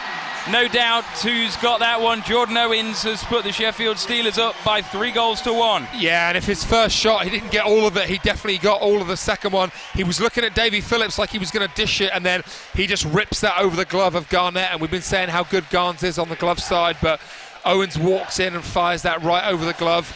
We'll see if we get another look at this one, but nice composed play by him. 4-on-4, so a little bit more room on the ice. He kind of looks at Davy Phillips like he might give it to him, and then he just rips that one. Obviously confidence is high after getting that goal, and back-to-back goals here after such a great start by the Panthers, such a great first period. Looks like the Steelers are starting to swing this in their favour, and they take the 2-goal lead. 11:38 left to go in the second period. Watching Saturday Night Showdown, brought to you by Lucas, wherever you are in the world. Nottingham Panthers 1, Sheffield Steelers 3. Those saves by Whistle in the first period proving even more pivotal now. 21 shots on his goal. Yeah, and that's what you want, you know, when you're under the pressure a bit, when you're back's against the wall, you need your goalie to come up big there, and Whistle did that. He bailed him out a few times, but still plenty of time here for the Panthers to get back into this one. Henderson goes all the way, looks to cut it back here for Pither. Pither gets his stick on it. Phillips gets it into the neutral zone, back by Stevie Lee. And the Steelers will try and take the time with this. 2 quick goals by them as we approach the halfway point in this game. McFadden can't do anything with that, almost finds its way through to Chris Stewart there. Henderson now. You can see here with the extra, the extra space there, 4-on-4, a lot more room for the skilled guys like Stewart and Pither and Henderson to make plays, but also for the Steelers to make plays. Turnover from Stewart. Here's Pitt. Pulls it back, and it's a good save by Garnett. Looked like that was going in. 45 seconds left of Lepin's penalty. They'll get 18 seconds advantage, will the Steelers.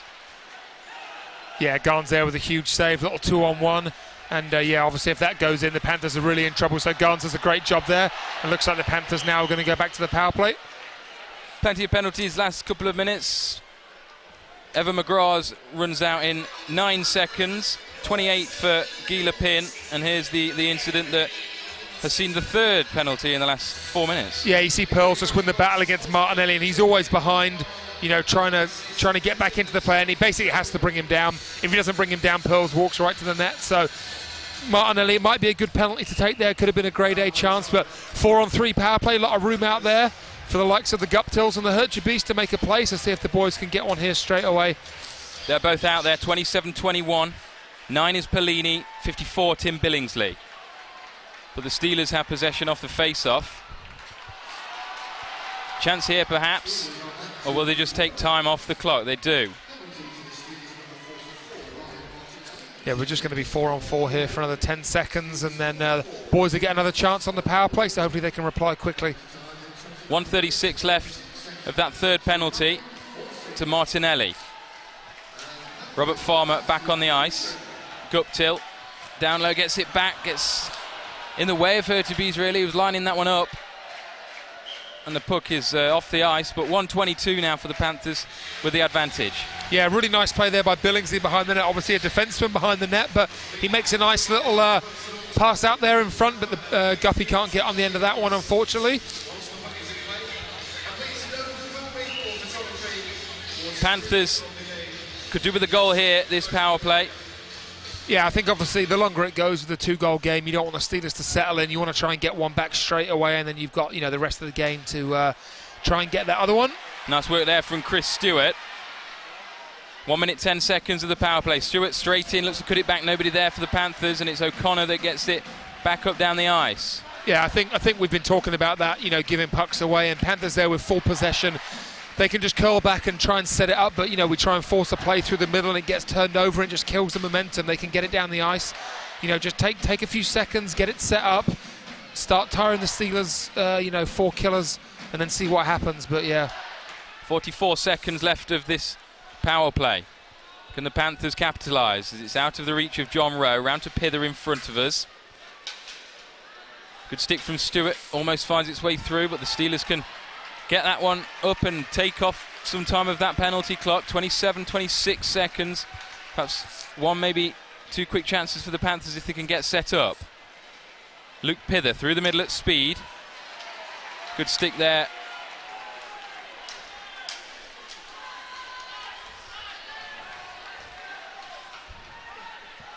Good work from the Steelers, not really allowing the Panthers to set up. Garnett, make sure everything is behind that. 2-1.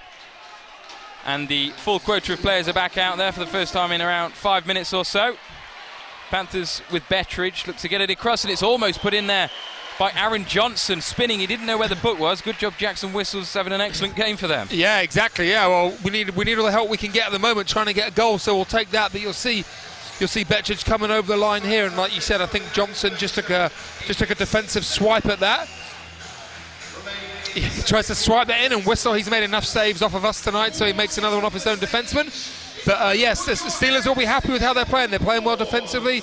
They've killed off some penalties this period. Whistle's playing well, but plenty of time here for the Panthers to get back into this one. They just got to keep getting pucks to Whistle, trying to make life as difficult as they can for him. We've ticked over the halfway point in this game. Tim Billingsley touches it to the right. Betteridge can't get there, but he does at the second attempt, and the Steelers work well to try and get it forward, and they've got space out this right-hand side. Keeler Pym will get there before anybody else, and then it falls to him, and he drops it off for Dylan Richard, who will attack. All the way, Bolduc, right-hand side. O'Connor doing his best to hold up. Panthers crowd want a whistle on that. They won't get one and will play. Garnett once again comes out of his net to deal with that. Nice play there from Hughes. Yeah, Sorry. Great play there. Great composure and skill there, just through his own legs. That's good to see. His confidence is obviously high. He makes a nice play. 7 minutes of this second period left. The Steelers have got 2 unanswered goals, which gives them that 3-1 lead. Shot came in. There was plenty of bodies in front of Garnett, but he did the job and then covered up. Yeah, I think the Steelers do a great job, especially Armstrong, of going to the net. Dowd with a shot from just over the blind, but you see Armstrong there. He makes the play and he keeps going on the net, and that's the key. Makes life difficult for Garns. Josh Tetlow does a good job there boxing him out, but Dowdy with a shot through a screen. And we'll just see here, if there's a rebound there, Armstrong's making it difficult, knocking people down, and Steelers doing a good job in front of Garnett and making life hard for him. Steelers win the face-off, and the shot there, good save by Garnett, got enough on it to send it wide. And now the Panthers can try and mount an attack. Robert Farmer will get to this, sends it round the boards. Far side, Stevie Lee can't get it under his spell. Pellini stops it from going forward, and Stewart loses where the puck is, and the Steelers back in possession. Zanowski throws it forward. Neely will try and get there, but Lee does. Now Robert Farmer for the Panthers. Turns it over to Pitt. Pitt will need some help. Tries to just throw one towards Garnett's goal. Kevin Henderson was in the way though. Less than 6 minutes remain, second period. Josh Pitt cuts one back in front. Plenty of space for Zanowski, and it falls on the rebound. It's still there. Panthers are scrambling, and it's away from Garnett's goal. Yeah, huge save there. I couldn't really see from this angle, but I assume Garn's got a piece of that one. Looked like the pit had a wide open net, and Garnett dives across there to make a huge save. Panthers can't afford for this to go 4-1. Martinelli with the shot, Pellini in the way, and he retrieves it. Looks like there's going to be a penalty here for Robert Farmer. Farmer skating over to the penalty box. Plenty of penalties in this second period. Yeah, we kind of went from a first period with only a couple to now quite a few. I mean, yeah, Farms gets a little piece in there. I don't think that's the penalty, but you see the puck there right on Pitt's stick, and Garns, even if he doesn't get that, he just does enough to put Pitt off. He's there, and he makes a huge save. But now, obviously, the Steelers with a huge chance here to really extend their lead. So Panthers need to bear down here and kill this off. 5 seconds off the clock as the Panthers win back possession and throw it all the way up this end of the ice. That'll do nicely as far as the concern. 15 seconds off that clock. Ben O'Connor. Now Westerling. Steelers taking the time to set up as we've had 30 seconds of Farmer's penalty. Dowd. Garnett out once more. In a spot of bother there as he misses it. We talk a lot about Robert Dowd obviously being back in the game and how much they've missed him. And I think power play, you know, that's kind of his speciality on the off wing there. He shoots the puck so hard and so accurate, and he really makes his power play tick. He's back on the point at the moment, probably in the absence of Matheson. Just down in front of us here, 75 for the Steelers. Here he is now, Robert Dowd. Bigged him up and he totally missed it. Hit came in, and the Panthers and Steelers will try and dig it out from in front of us down there. Panthers do. 50 seconds on the penalty kill. Yeah, it's a great battle one there between Lepine and Richard. They win that battle against Dowd and manage to get that puck down, and they're sort of the little things that can turn games in your favour. What about this though? John Rowe, can he get there? Got no help. Pither now up with him. Rowe gets it across, it almost falls to Pither. Josh Pitt got his stick on it. Shot from Henderson, and it's gone into the netting behind Jackson Whistle's goal. Yeah, it's a nice block there by Ben O'Connor, and I think when, you know, guys like O'Connor and Dowd are on the ice, especially on the power play, you don't want them blocking shots and having to play in their own end and, you know, playing defensively. You want them at the other end trying to score goals. So Steelers be a little bit disappointed maybe with this power play, but they still got a little bit of time. But great job by the Panthers here, and you can just hear, you know, how great the Panthers fans are. And when the Panthers kill penalties and great plays like that, you hear the momentum and the noise in the building, and they can really feed off of that. 25 seconds to be precise of the penalty kill left for the Panthers. Luke Pither on this face-off, and he wins it initially, but then Neely gets his stick to it, and the Steelers will attack perhaps for one last time in this power play. Stevie Lee putting the pressure on Josh Pitt. Cuts back. Johnson. Same right-hand side position, Jordan Owens. He's on the hat-trick. Final couple of seconds, the Panthers kill that penalty successfully. Robert Farmer is back on the ice. Jordan Owens puts it down low. Pitt tries to wrap it back round, and Garnett's alert to that one. Lakovic tries to put it inside, but Stevie Lee on a different wavelength. He got back on defense. There he is. Kevin Henderson and Jordan Owens having a bit of a disagreement there. Yeah, I think obviously Owens went offside and Henderson gave him a little whack there, but you know what, that's kind of how the Panthers have to play. They have to play a little bit mean, a little bit of an edge, especially in these big rivalry games, and Owens gave him a little whack first and Hendo didn't like it, but that's good to see. Trying to just get a little bit of noise and momentum in this building, so I think the more we play like that, it'll play into our hands. Steelers aren't going to really want any part of that. Obviously they're up 3-1 near the end of the period. There's McFadden for Sheffield. Round the boards, only goes as far as Lepine. He gets it forward. Guptill tries to get his stick to it, but he can't, and Phillips does a good job on defence a couple of times there for Sheffield. Dowd into the offensive zone, but we've got a man offside there for Sheffield. 2 minutes 47 left of the second period on Saturday Night Showdown, brought to you by Lucas, trusted for over 140 years. Panthers 1, Steelers 3. Jordan Owens with a couple of goals this period to put the visitors up by that 2-goal margin. Alex Guptill sets up for the face-off here, up against Josh Pitt. Steelers come away with it after a couple of attempts from both players. Into the offensive zone now. Neely will get there before Hurtubise. Hurtubise, of course, with the advantage to put him into the boards. Chance in front. Zanoski missed it. Phillips towards the net. And the Panthers fairly calmly deal with that. Guptill drops it off for Rowe. It's behind him. Rowe gets it back. Shot saved by Whistle. Not a massive amount of power behind that, but he did well to work a shot, John Rowe. Yeah, it was good transition coming from our end, like you said. Puck was in front of Garnt, and then Guptill gets it on his stick.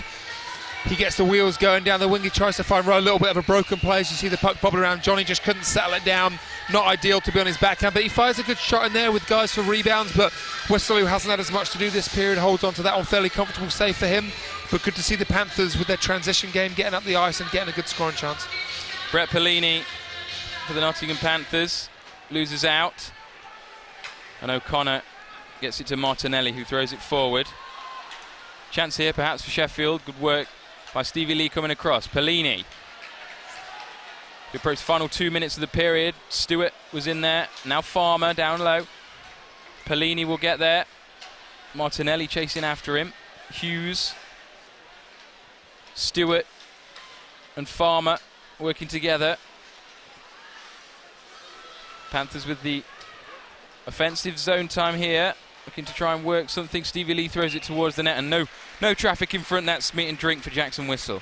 Yeah, it was a good, obviously you see the Panthers kind of doing a really good job cycling the puck down low, going from high to low, and Whistle does a smart thing there. He just holds on to it. You know, they're on the road, a minute 40 left, get the whistle, your guys can change. Smart play from Whistle. Panthers with 1 minute 40 left this period then to get a goal back. In the good position here on the face-off as Pither sets up for it, wins it, digs it out. Lepin towards the net, blocked straight away and then into the crowd. Yeah, really good block there. Comes back to Lepin. Dangerous shot from the point, but that's the kind of sacrifices you do when you're up, and nice block and into the seats. Yeah. What a Saturday night for that young man. Front row as well. I know, yeah. I think that might have been the guy that was the mascot for the game, so great night for him. We'll try that face-off again. Took a second off the time there. 1:35 till we come to the end of the second period. Luke Pither, John Armstrong, Kevin Henderson in possession. Kovacs gets it round to Lakovic.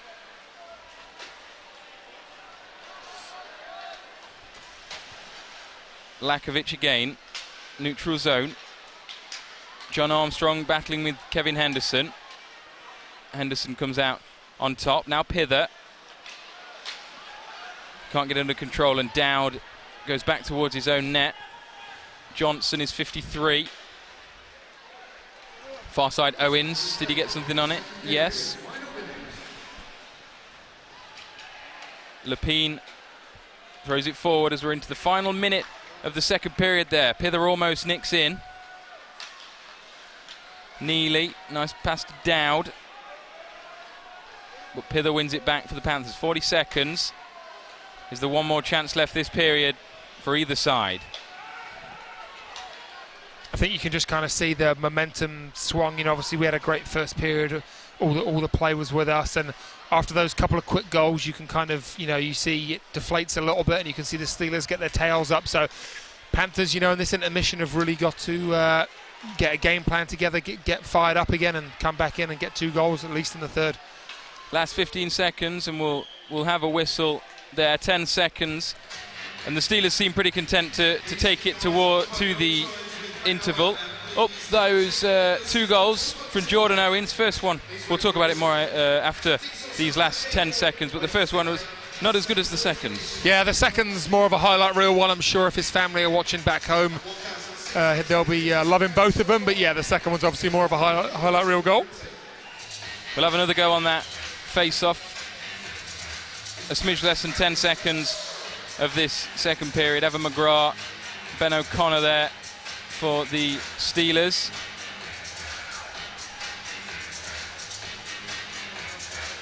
Not sure what we're waiting for here, but we'll get underway eventually. Play these last 9.8 seconds. Like you were saying, I think the Steelers are happy to see this one out. You know, that they're up by as we get another whistle. I think we might have a penalty here actually for a face-off violation potentially. We'll wait and see. We're just saying that the Steelers will be happy with how things are going, and then I think they're going to take a penalty here for face-off violation. So they're going to be short-handed to start the third unless we can score in the first 9 seconds.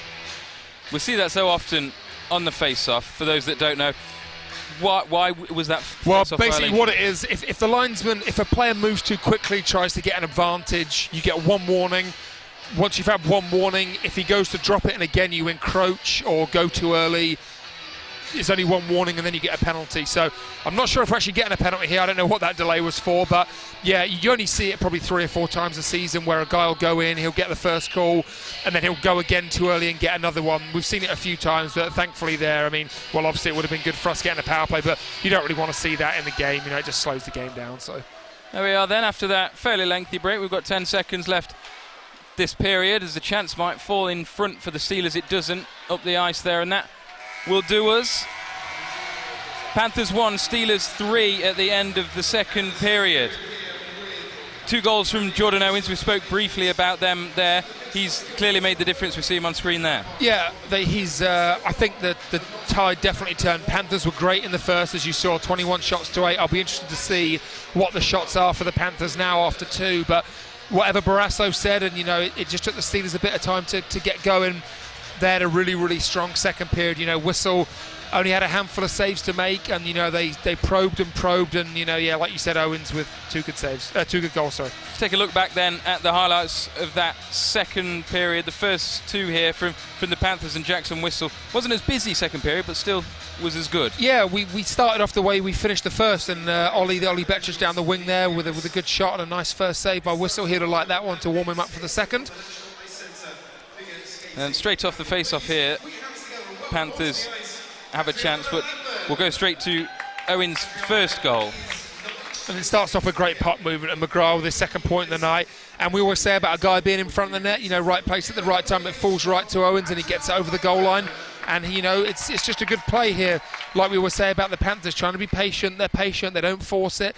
McGrath, guy pops out down low, takes the net, and there's Owens sniffing around, and he bangs that one in. Actually, a little bit of a nicer finish than we gave him credit for the first 2 times, just under the bar there. So you see here Henderson trying to whack it away. It's one of those unlucky ones. Falls there. Garnett could have got it, and Owens just gets a piece of it, and he fires that over the blocker of Garnett, and that gave them the 2-1 lead. Got there an inch before Betteridge, and then here's Owens' second goal, which was, although we give it more credit there, the first one, this one was nice. Yeah, this is a nice shot. 4-on-4, like we were saying, they just get a lot more space. Everybody gets a lot more room on the ice. And again, you know, he doesn't have too many options. He looks in, he's looking to the middle, so everyone's thinking pass, and then he just rips it high short side there. See the water bottle moving, that's a high quality shot. You know, no goalie saving that. He fires that right in that top corner, and he gives them the lead 3-1, sorry. Then Mike Garnett, as is so often the case, makes numerous saves, and then on a rebound as well. Yeah, first save there was a fairly straightforward one, and we can't really see if he gets a piece of that one, but Pitt's sniffing around on that one, and he's down there. If that goes in, it's 4-1. It could be game over. So now, I'm no expert, but he's not supposed to be that side of the net, really, is he? No, he goes back and makes the play. Puck jumps on him there, and Dowdy gets it. And I think they come up with another good scoring chance there. But yeah, nothing Garnett can do back there. Panthers 1, Steelers 3 then at the end of the second period. And with us approaching the final period of tonight's Saturday night showdown that's brought to you by Lucas, it's almost time to start looking ahead to the Panthers' next home game, which is on Wednesday. They take on the Coventry Blaze, a team who've brought some of the best games out of the Panthers this season. 2 wins from 2 at home so far, and they'll be hoping to make it 3 on Wednesday, of course. They'll get a big boost, and it is a big boost, with the return of one of their star defensemen. We spoke about him at the start. He's always made an impact in more ways than one so far this season.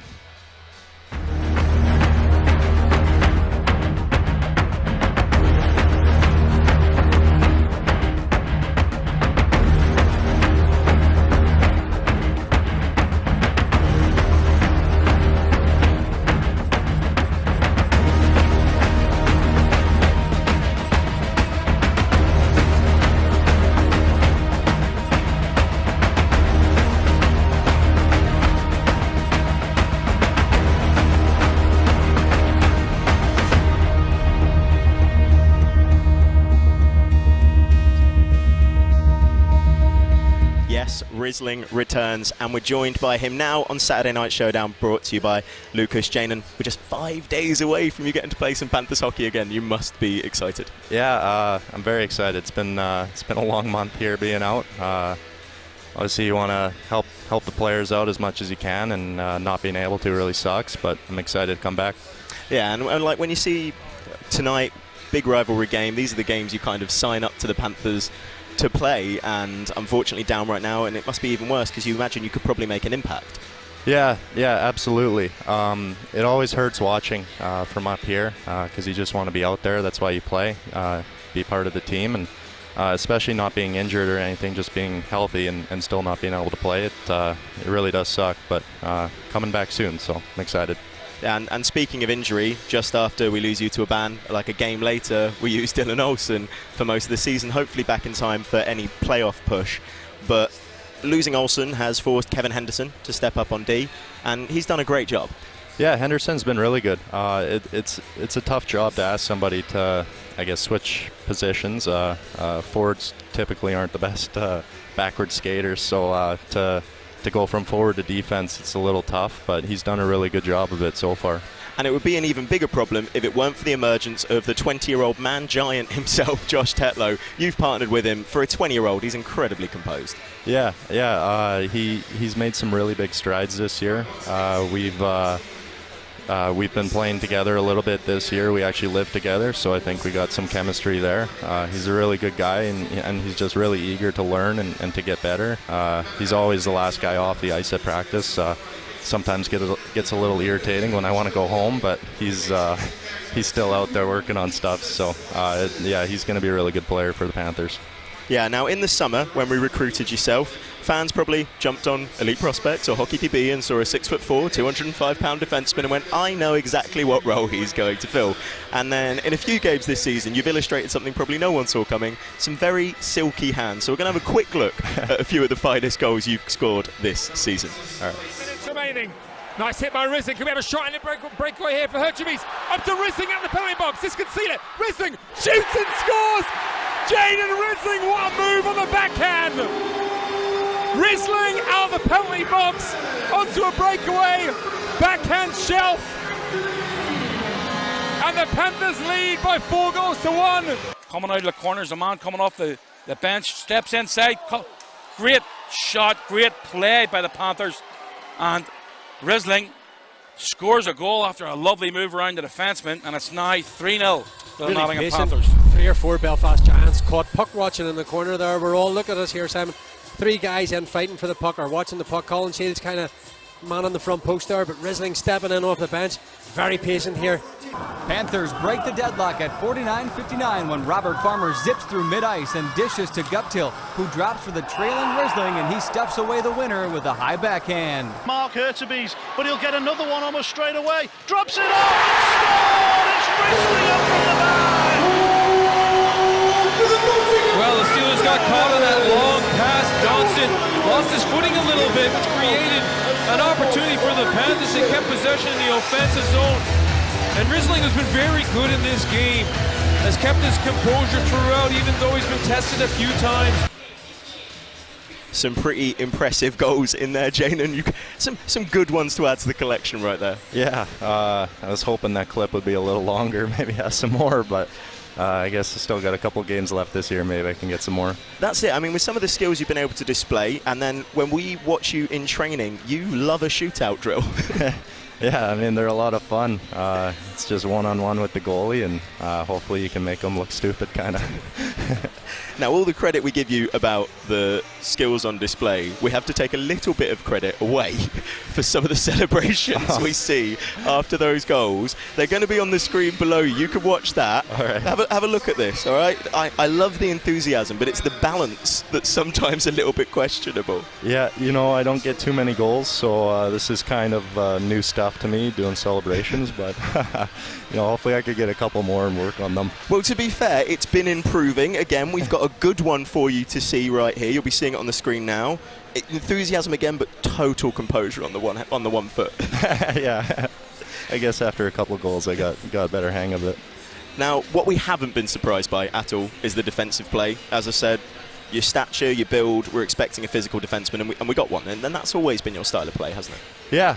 Obviously, I'm a bigger guy, so I mean, it'd be silly not to use that to my advantage. So I always just kind of try and be in the right spots and use my size to my advantage. And you're physical enough to throw the hits as well. Yeah, I think my skating's gotten a lot better over the years, where I find myself being able to get into those spots to be able to make hits. And then obviously this being my first year in Europe, having the bigger ice, there's a lot more room to skate. So I've been able to get into some pretty good spots to make some hits this year. Now, one crucial thing about Janen is when he does make the hits, he's not afraid to stand up for himself afterwards. And we've got a quick little look at that right here for you now. Yeah, he keeps that one in the zone, but now they get a chance to come out. Huge hit by Risling, and now it's Lewis's second go-round, this time with Risling. Lewis and Risling centre ice. Lewis throwing Risling in a bit of control here. Still throwing uppercuts from Risling, more uppercuts. This one's over again. Again, fair play to Lewis for sticking up for his teammate again. Young James Howson, 19 years old, 6'4". For a young lad, he's a big unit, but I'm not entirely sure he's picked the right fight here. Taking a few hits, and in the end he goes down. Suffered a cut to his eye last night, and I've got a feeling that may have opened up again. Now, some big moments in there, and especially some big moments against the Coventry Blaze, who we play on Wednesday in your comeback game. A little bit of an edge in that one for you? Yeah, those guys had our number earlier in this year, so it's always fun playing those guys. We always have pretty good battles with them.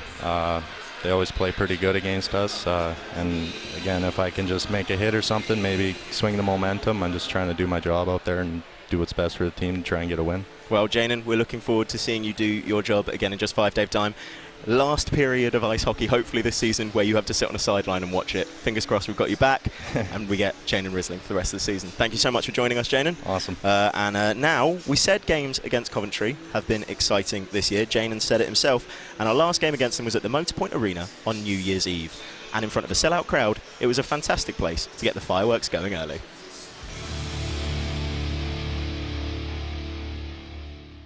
It's a happy new year from the Nottingham Panthers. And let's see how we end the year tonight against the Coventry Blaze.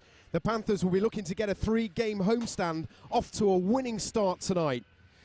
Marek Tverden doesn't ice, but otherwise the Panthers have a great complement of skaters tonight, and John Rowe is making his debut back at home after his injury. Tonight's game is sponsored by the AJKM Hockey Barn. The ice is synthetic, but the training is real, and it's where you go for professional training. The highlight show is sponsored by the Nottingham legend, Nottingham's #1 family-friendly hockey pub. It's time to go to the action. And Pellini battles away and wins it. The Panthers now with Hertubies forward to Guptill. Got Pellini over Guptill, gives it to Pellini. Good save, Capriva. Excellent work from the Panthers there. Couldn't do anything more, but Capriva's in the way.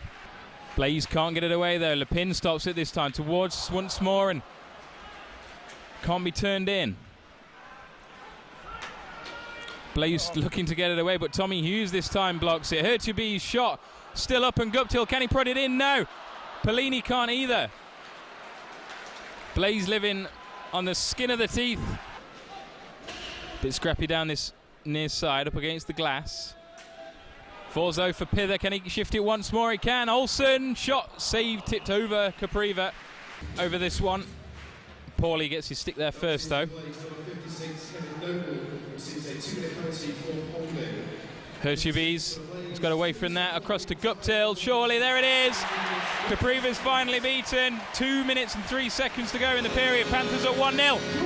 And if it was going to be anybody that found the back of the net on Capriva, it's probably going to be Guptill.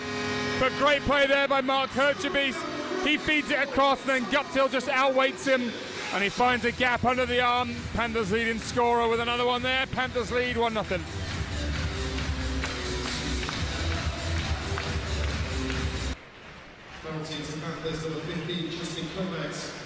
Taking the time and assessing it down towards the net. Back up though now to Paulie. Near side, 92. Now centrally towards the net. Garnett gets his glove on it. Can he stop it again? He can, but they've forced it in there. It's Crowder who's levelled it up inside half a minute of that power play. Yeah, nice power play work there from the Blaze. Passed it around nicely, shot from the point, eventually coming in, good patience. Garnett made one save, if not two, and I thought he had it under his pads. I think he thought he did. Obviously it squirted free, and then Crowder's right on the doorstep there to poke that home, so nothing really Garnett could have done, but a good power play goal there by the Blaze, and they get back into this game very quickly. Richard and Lakovic now, far side. Inside for Rowe, can he drop it off? Almost in for Richard, and Richard finished it. He got round his man initially, but then put it past Capriva, 2-1. Yeah, great play there by Dylan Richard. Good play by Lakovic and John Rowe in the build-up. But Richard with a stick lift on the defenseman, great play by him. And then he fires it to the blocker side of Capriva, so great pushback by the Panthers. Great shift by that line there. But it's Richard that gets the Panthers the lead. Middle to block that, can he get his stick on it just about, and does it enough? And then Garnett gets it away. Lake though drops one inside, excellent work there, and some fantastic defensive work from the Panthers, and somehow the puck is just at Mike Garnett's left glove. Bit of a battle for that one, but the Panthers have possession. Tetlow inside, Farmer on the spin, that's 3-1. What a pass from Josh Tetlow. Yeah, all starts there with Luke Pither, good patience by him, but what a play by Josh Tetlow on the backhand. He feds it through to Robert Farmer, and he finds the 5-hole again on the backhand. Great composure by Tetlow and Farmer. Ferrara does well for Coventry.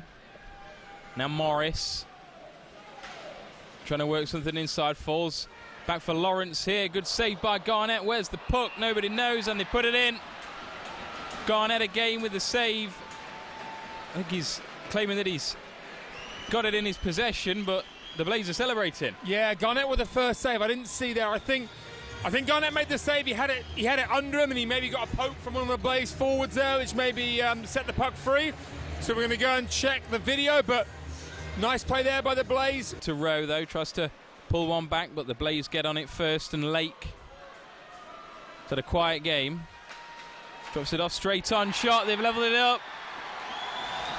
Kiss to the crowd, to the travelling fans, and it's now 3-3. Yeah, great break there by the Blaze. Turnover in the Panthers' end, and Nicky Forick there, the orchestrator, I believe that was. He plays that back to Brishevine, and he's got an absolute cannon. He scored one against us in Coventry, not the other day, but the time before, and he's right in the slot. It's an odd man rush, and he rips that one past Garnett. Nothing Garnett can do there. And yeah, Panthers go from 3-1 up to 3-3. Hopefully they got enough in the tank there to get this one back. By Brunishveen and the goal scorer right in the slot. Panthers looking for that fourth. Lee, straight up, and it's fallen in there. Capriva dropped it, and the man in on the rebound, Johnny on the spot, Brett Pellini has got that fourth goal, 5:24 to go. And again, we've been talking about Pellini all night. He's been around the net, he's had some good chances. And when you're around there, good things happen. And the puck falls right on his stick there, and he's not going to miss. So great plays all night by Pellini have paid off, but Stevie Lee starts out with a great shot to the net. Not wasting an opportunity, he fires it to the net. And good things happen, and Pellini there is on the spot. Garnett to Olsen. Pellini. Shot, good save by Capriva. Pellini was well on that after his goal a few moments ago. Yeah, heavy shot there by Pellini in full stride. A nice save by Capriva to keep this a one-goal game, but again, Pellini getting pucks to the net. Pellini and Lawrence on this with 3:41 remaining. Panthers in possession. Towards the net, it's gone all the way in, has it? Dylan Olsen, he's done it from there before, and that should just about wrap it up for the Panthers. 5-3. Yeah, and again, we talked about it all night. Welcome back to Saturday Night Showdown, brought to you by Lucas. We're primed and ready for the start of the third period. Panthers 1, Steelers 3. Dan, and we look at the scores elsewhere in the league tonight. That Cardiff-Milton Keynes game is still going the way of the Lightning. Yeah, 5-4 Lightning. I assume that's around the end of the second, and they've been scoring a lot of goals lately. Cardiff, obviously, you know, top team, but they've been scoring a lot and conceding a lot. So yeah, hopefully we'll see how that one ends up. Probably a few more goals in that one by the looks of it.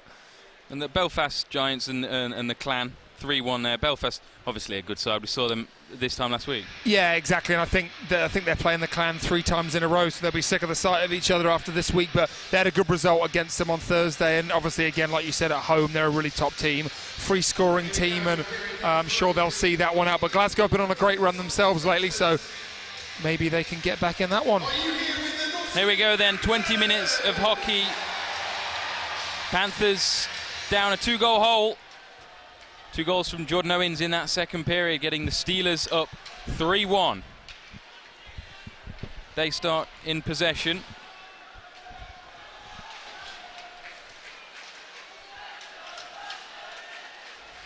Good start for the Steelers zone-wise as the Panthers come forward. Bolduc gets it to Lee. Lee off his skate, can't get it on his stick. Here he is though again. Bolduc, Kovacs. And then Martinelli sweeps up. Is that a good game so far tonight? The big lad at the back. Yeah, he's solid. You know, he's a good two-way defence and chips in with some goals. Shot there from Pitt was just wide. I think it got a bit of a flick off Garnett. I think I heard something there, so it's a good save from Garnett inside the first minute of the third period. Yeah, Steelers have come out strong to start this third as they finished off the second, and you see here, nice play there by Dowd. He turns provider. He's normally the shooter, but he just dishes that one in, and a nice shot there by Pitt, just wide of the net. Puck slides on that fresh ice all the way back to Garns, and he can hold on to it, but yeah, Steelers will definitely be happy with that good chance they've had here. Guptill wins the face-off. Misses Rowe, and Hurtubise will go after this. O'Connor gets there well in front. Guptill misses it, and it might come back to him here. Panthers looking to create something early in this third period. I think they need to. They need to, start, stamping their authority. But they had a great first period and then not as good second period. And it looks like here the Steelers have got the bit between their teeth again. So Panthers need to come out hard and start making some inroads here into this deficit. That was another shot from Pitt there. A couple from him inside the first 90 seconds or so of this third period. Saturday night showdown, 18:24 left. Brought to you by Lucas, live and free across the globe. Bit of a bitty start going forward for the Panthers. Not really had a chance to set anything up. McGrath throws it forward.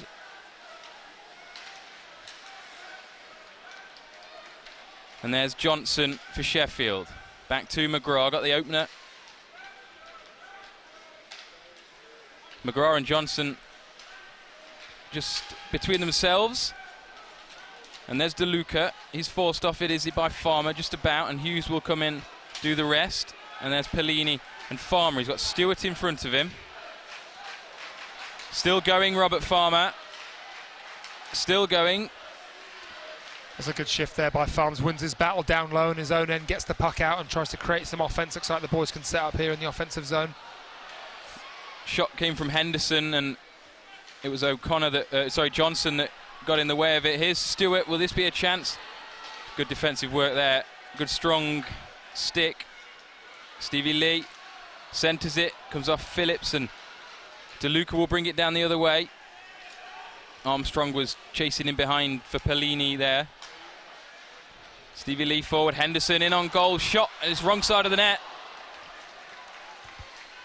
There's a good chance there for Hendo, like we were talking about him before, saying, obviously he's a forward playing defence and really gives you that extra, offensive instinct back there, and he bursts through and gets a 2-on-1 and almost scores. Best chance this period is Guillepin off the bench. Just resetting behind Garnett's goal. Lakovic, 1-on-4 there, didn't have much help going forward. O'Connor around the boards, and it's all the way back here with Guillepin.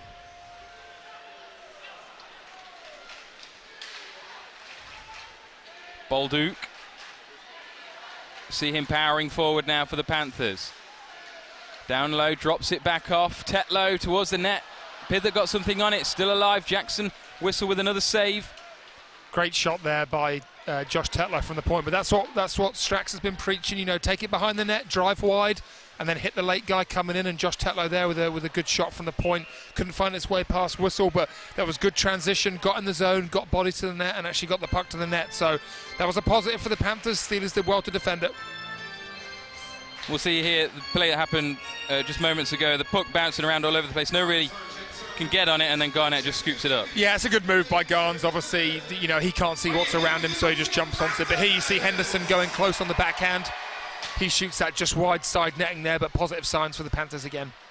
Steelers with that zone pressure now. Back inside, DeLuca shot wild. John Rowe now back down the other way. Far side, he's Guptill. Had a quiet second period, gets it back to Rowe, but can't get it. We're going to have a whistle there. As Garnett is pulled. Shot from Billingsley. Far side now. Pither down low and Guptill. Look to centre it, and the Steelers will get on that, and there is that whistle. Yeah, big chance here for the Panthers to get one on the power play. And nice little 6-on-5 play there for the Panthers. Had a little bit of time there. Garns got to the bench well, but just couldn't create. And now we'll see as it's McFadden going to the box. So I didn't see what that was for. It was a little bit away from the play. I'm going to check. Bit of a trip on John Rowe just in front of Jackson Whistle's net there. 2 minutes. So the Panthers have their only goal this evening on the power play through Mark Hercheby, so we'll see if they can get another one here. This would be a great time to get one if they can get one early, and it still gives them, you know, 15 minutes or around there to get a leveler and a winner. So hopefully they can conjure something up here with the man advantage. Luke Pither will be on the face-off for the Panthers. We've got to delay once more. Jonas Westerling, the Swede, wearing 92 for the Steelers. So obviously not McFadden that is going to sit down for a couple of minutes. It's going to be Evan McGrath. He'll be comfortable down that seat. He's been there a few times tonight, as well as getting the opening goal. Yeah, I think he has 2 points in a couple of penalty minutes, so he's been all over, his fingerprints are all over this game, as they say. There we are then with 2 minutes power play for the Panthers. Tommy Hughes. Back to Luke Pither. Hughes, Kovacs. We'll see him in that position again on the power play. Back to Pither. Shot might have been on there, Hughes. Kovacs fakes the shot inside Stewart. Good save, whistle. Really well worked power play there by the Panthers. You see Kovacs just sliding up there to the top on the half four, and then he hits Stewart. Big Chris Stewart pops out. He just couldn't get a full shot. I think the defenseman or maybe the penalty killing forward got a piece of him, but you can see that big shot coming in. He just couldn't quite get it all away. 1:20 left of the power play as Stewart brings it forward there. Hughes this time trying to create and get the puck back in safe possession. Pither misses it, and it's almost a chance for the Steelers, but he recovers, atones for his error. Kovacs off his skate, a bit thick there, and he couldn't get anything on it with his stick. 56 seconds of the power play. Steelers done a good job the last 40 seconds or so.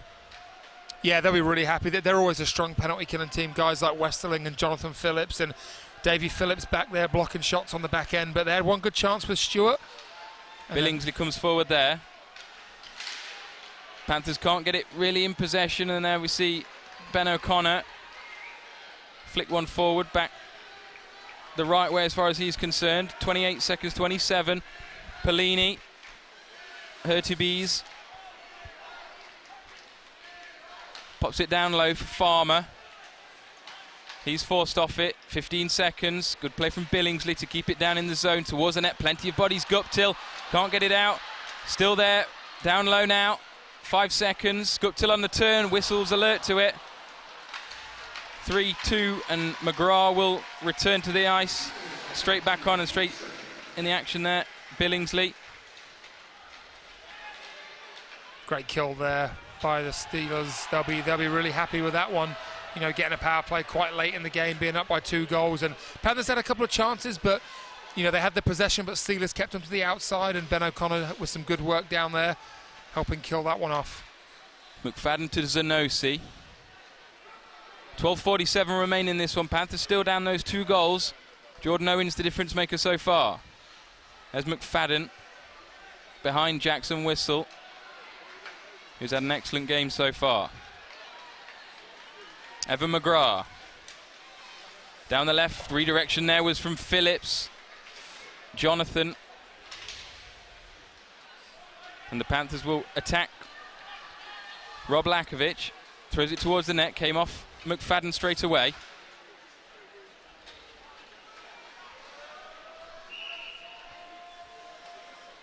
.12:11 remain. Saturday night showdown, brought to you by Lucas, trusted for over 140 years. Here we see McGrath down the left, and then that redirection, a good, nice and alert from Mike Garnett. Yeah, Phillips does a great job just driving through the middle there and getting a piece of that. He's so quick and hard to defend against. He gets a piece of it, but just over the top of the net there. But yeah, Steelers looking dangerous on that counter-attack. There's big Josh Tetlow to Bolduc. Kovacs. McFadden on him. Gets it back round. Bolduc finds Kovacs. Nice play. Will he score? It's saved by Jackson Whistle. Nice work between 15 and 49 there. Yeah, great play there by Bolduc, and he finds Kovacs right in the house, right where he'd want to be. Great dish here by Baldy there. And it finds Kovian, again, high-end skilled guy right in the slot. But you see Jackson Whistle big out, heels on the crease. And again, he holds on to that one. First he makes a save and he holds on. Panthers starting to get their chances though, so hopefully they can break through the barrier soon here. Steelers doing a good job of trying to keep them at bay. Whistle again, very sharp and alert on that one. Tommy Hughes. And now Josh Tetlow in possession. Forward looking for Hurtubise, but it finds its way to Guptill. Now Hughes. John Rowe up against a couple of Steelers there. Robert Dowd was one of them. Guptill now. Trying to work a bit of magic, but he can't pull it off. And there's Owens. Billingsley cleaning up. Robert Dowd harrying.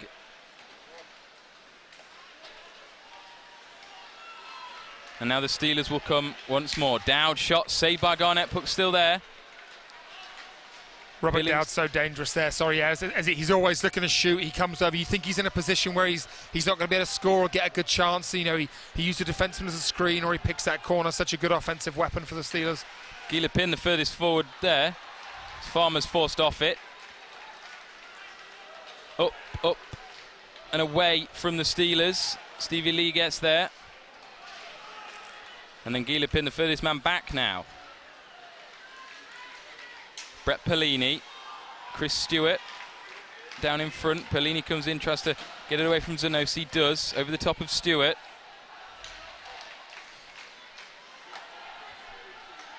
Steelers trying to get that lead to 3. What will be a pivotal goal, the next one. Luke Pither tries to centre it, but there's not really any pace behind it, and that's easy enough once more for Jackson Whistle. Yeah, Whistle just grabs that one. Henderson sniffing around there for a rebound. Pither does a good job just getting it to the net. That's what we've talked about. You know, just getting pucks there, making it difficult for Whistle, trying to create any kind of offense. And Pither does a good job here. Not much on. He could have maybe driven it behind the net, but he just sort of throws that in, and he's got Henderson and Stewart going to the net, but Whistle does a great job, as he's done all night, holding on to that rebound. Pither then back in the action on this face-off. 10-11 remain. We'll have another retry as Anthony DeLuca goes for a tumble.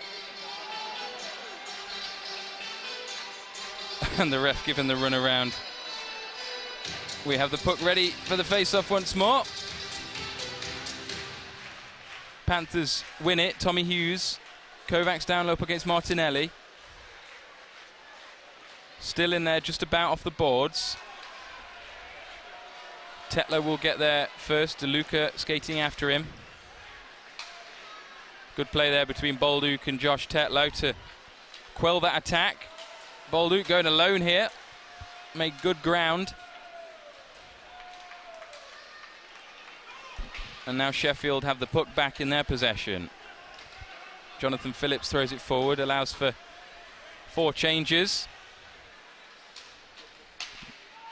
Tetlow looking for Kovacs.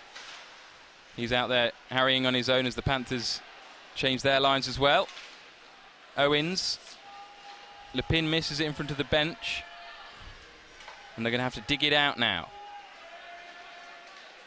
Hertubees is there as well, and Jordan Owens. And now it's Billingsley. Final 9 minutes and change left of this. Panthers down 3-1.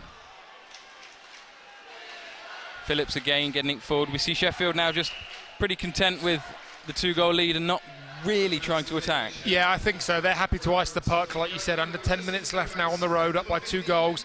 They'll take icings. Whistle can hold the puck. They'll do whatever they can just to slow the pace down, keep their guys fresh. Whereas Panthers obviously trying to up the pace, speed things up.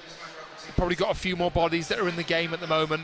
And yeah, Panthers just got to put the foot down and go for this here. Steelers backs against the wall. They're just going to do whatever it takes. They're not interested in scoring any more goals. They're just doing whatever it takes here to try and keep the Panthers at bay. As we see the battle there off the face-off. Stevie Lee, 45 for the Panthers. All the way around the boards. Jackson Whistle is out, takes the pace off it and allows his side to get in possession. Centre now left. Robert Dowd goes down low, looks to cut it back. Shot there, good save by Garnett and into the netting. Yeah, huge save there. I'm just waiting to see the replay. Looks like Garn's got a bit of that with a blocker, and you see Dowd then again. They're doing the kind of things we want to do. Take the puck wide, draw everyone. You see 4 guys right in front of the house there. Dishes off to John Armstrong, the sniper in the slot there. He rips one. I think Garn's got a piece. If Garn's got a piece of that, that's a huge save at this point in the game. If that goes in, this game's over. So Garn's with a huge save there. Great play between Dowd and Armstrong. Pitt and Pither faced off there, and the Panthers trying to keep hold of the puck in their defensive zone. But it's Neely, and then it pops out for Henderson here. He's got Bolduc with him. Chooses not to use him, goes the other way for Pither and Kovacs. But it's Sheffield that come away with it. 8 minutes left. Panthers down 3-1. Justin Kovacs now leading the charge. Inside for Pither. Pither tries to work it round. Bolduc's there. All the way back here, Tommy Hughes. Nobody really in front, and it's wide. And then McFadden down the far side for Sheffield. As we see again, they just keep the men fresh, keep rotating those lines. Yeah, the Steelers definitely happy, like we just said. They're happy to sit back. They're not really looking to, obviously if they get a chance or a power play, they'll look to create, but they'll get to the red line here, I'm sure, and just get this deep, and they just don't want to cause any turnovers. They'll rely on Whistle to make the first save, and the defenseman will be there to clear any rebounds. Sheffield have played a great road game here. That was nice from Hertubees. The shot was off target. And then almost a chance for Sheffield as that gets ricocheted off one of their men, and Billingsley comes across so to sweep up. Forward to Lee. He's under pressure from McGrath, who wins it and then is straight off to the bench along with 4 of his teammates. Jordan Owens there, as we see, for Sheffield. Guptill, league's leading goal scorer. How they could do with one now, the Panthers. Here was the hat-trick chance perhaps for Owens. Chose to dish it off for Armstrong though, who couldn't really get anything, and Whistle is out. He's had an excellent game. Steelers number 1, nice play from Pellini. Inside. And now Steelers with the numbers, but he gets caught up. There's Owens. Garnett is out. And the Panthers come once more. Robert Farmer towards the net. Whistle pushes it wide. Stewart back in.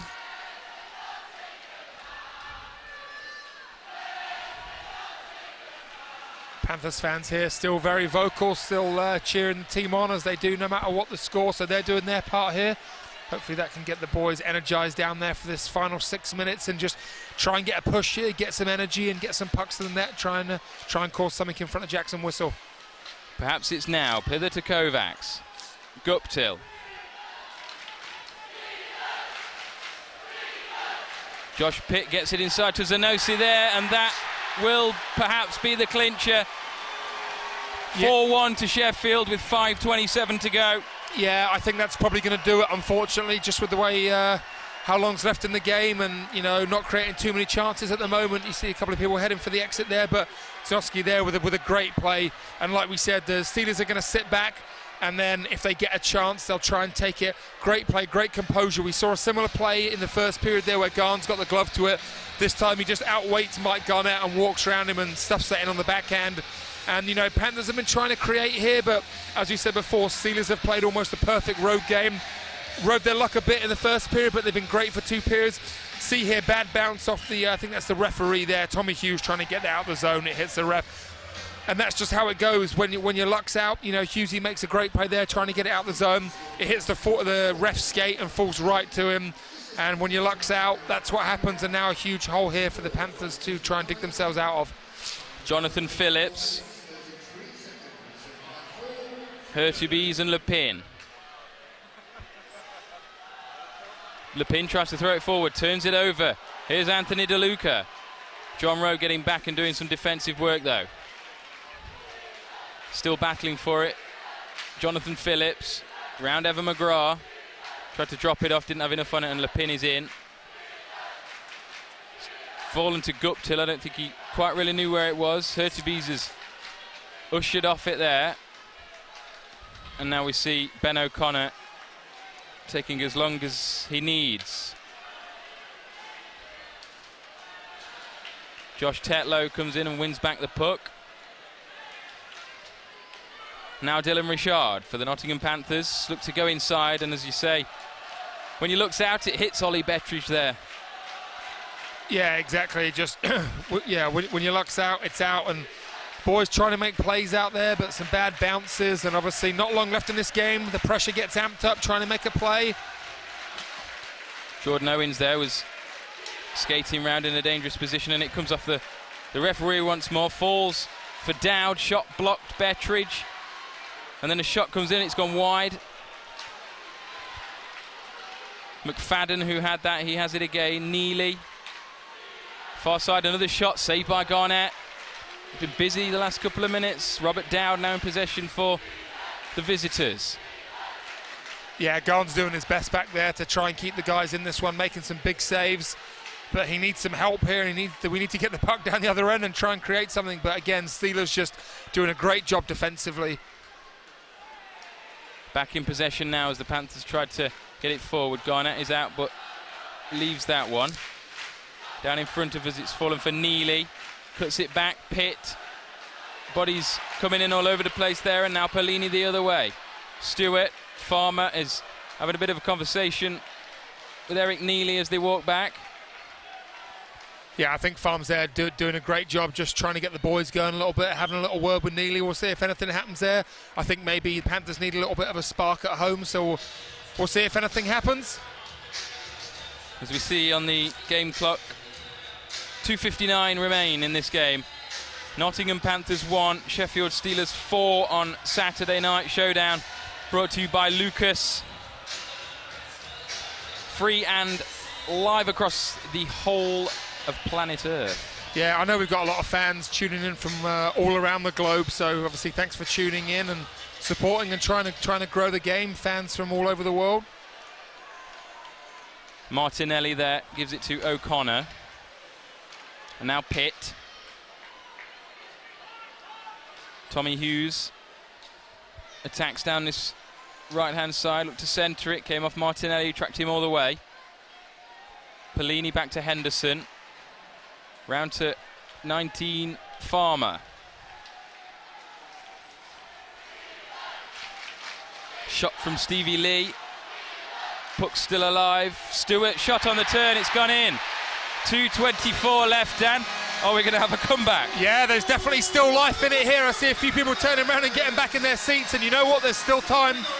And if anyone can do it, it's this Panthers team. So Stewart there turns and fires. Whistle gets a bit of it. He's been great tonight, and he gets a bit of that one. But he can't quite keep it out. And the big power forward NHL guy turns around, fires that one in, and there's still life here. 2:24 in this one.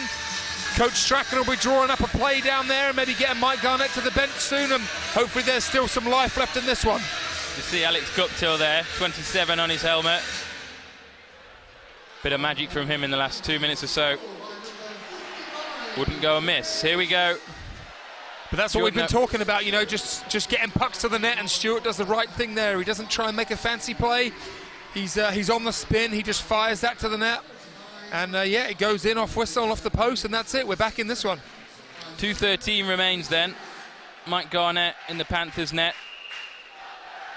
And Jackson Whistle down the other end have both kept this a fairly tight game.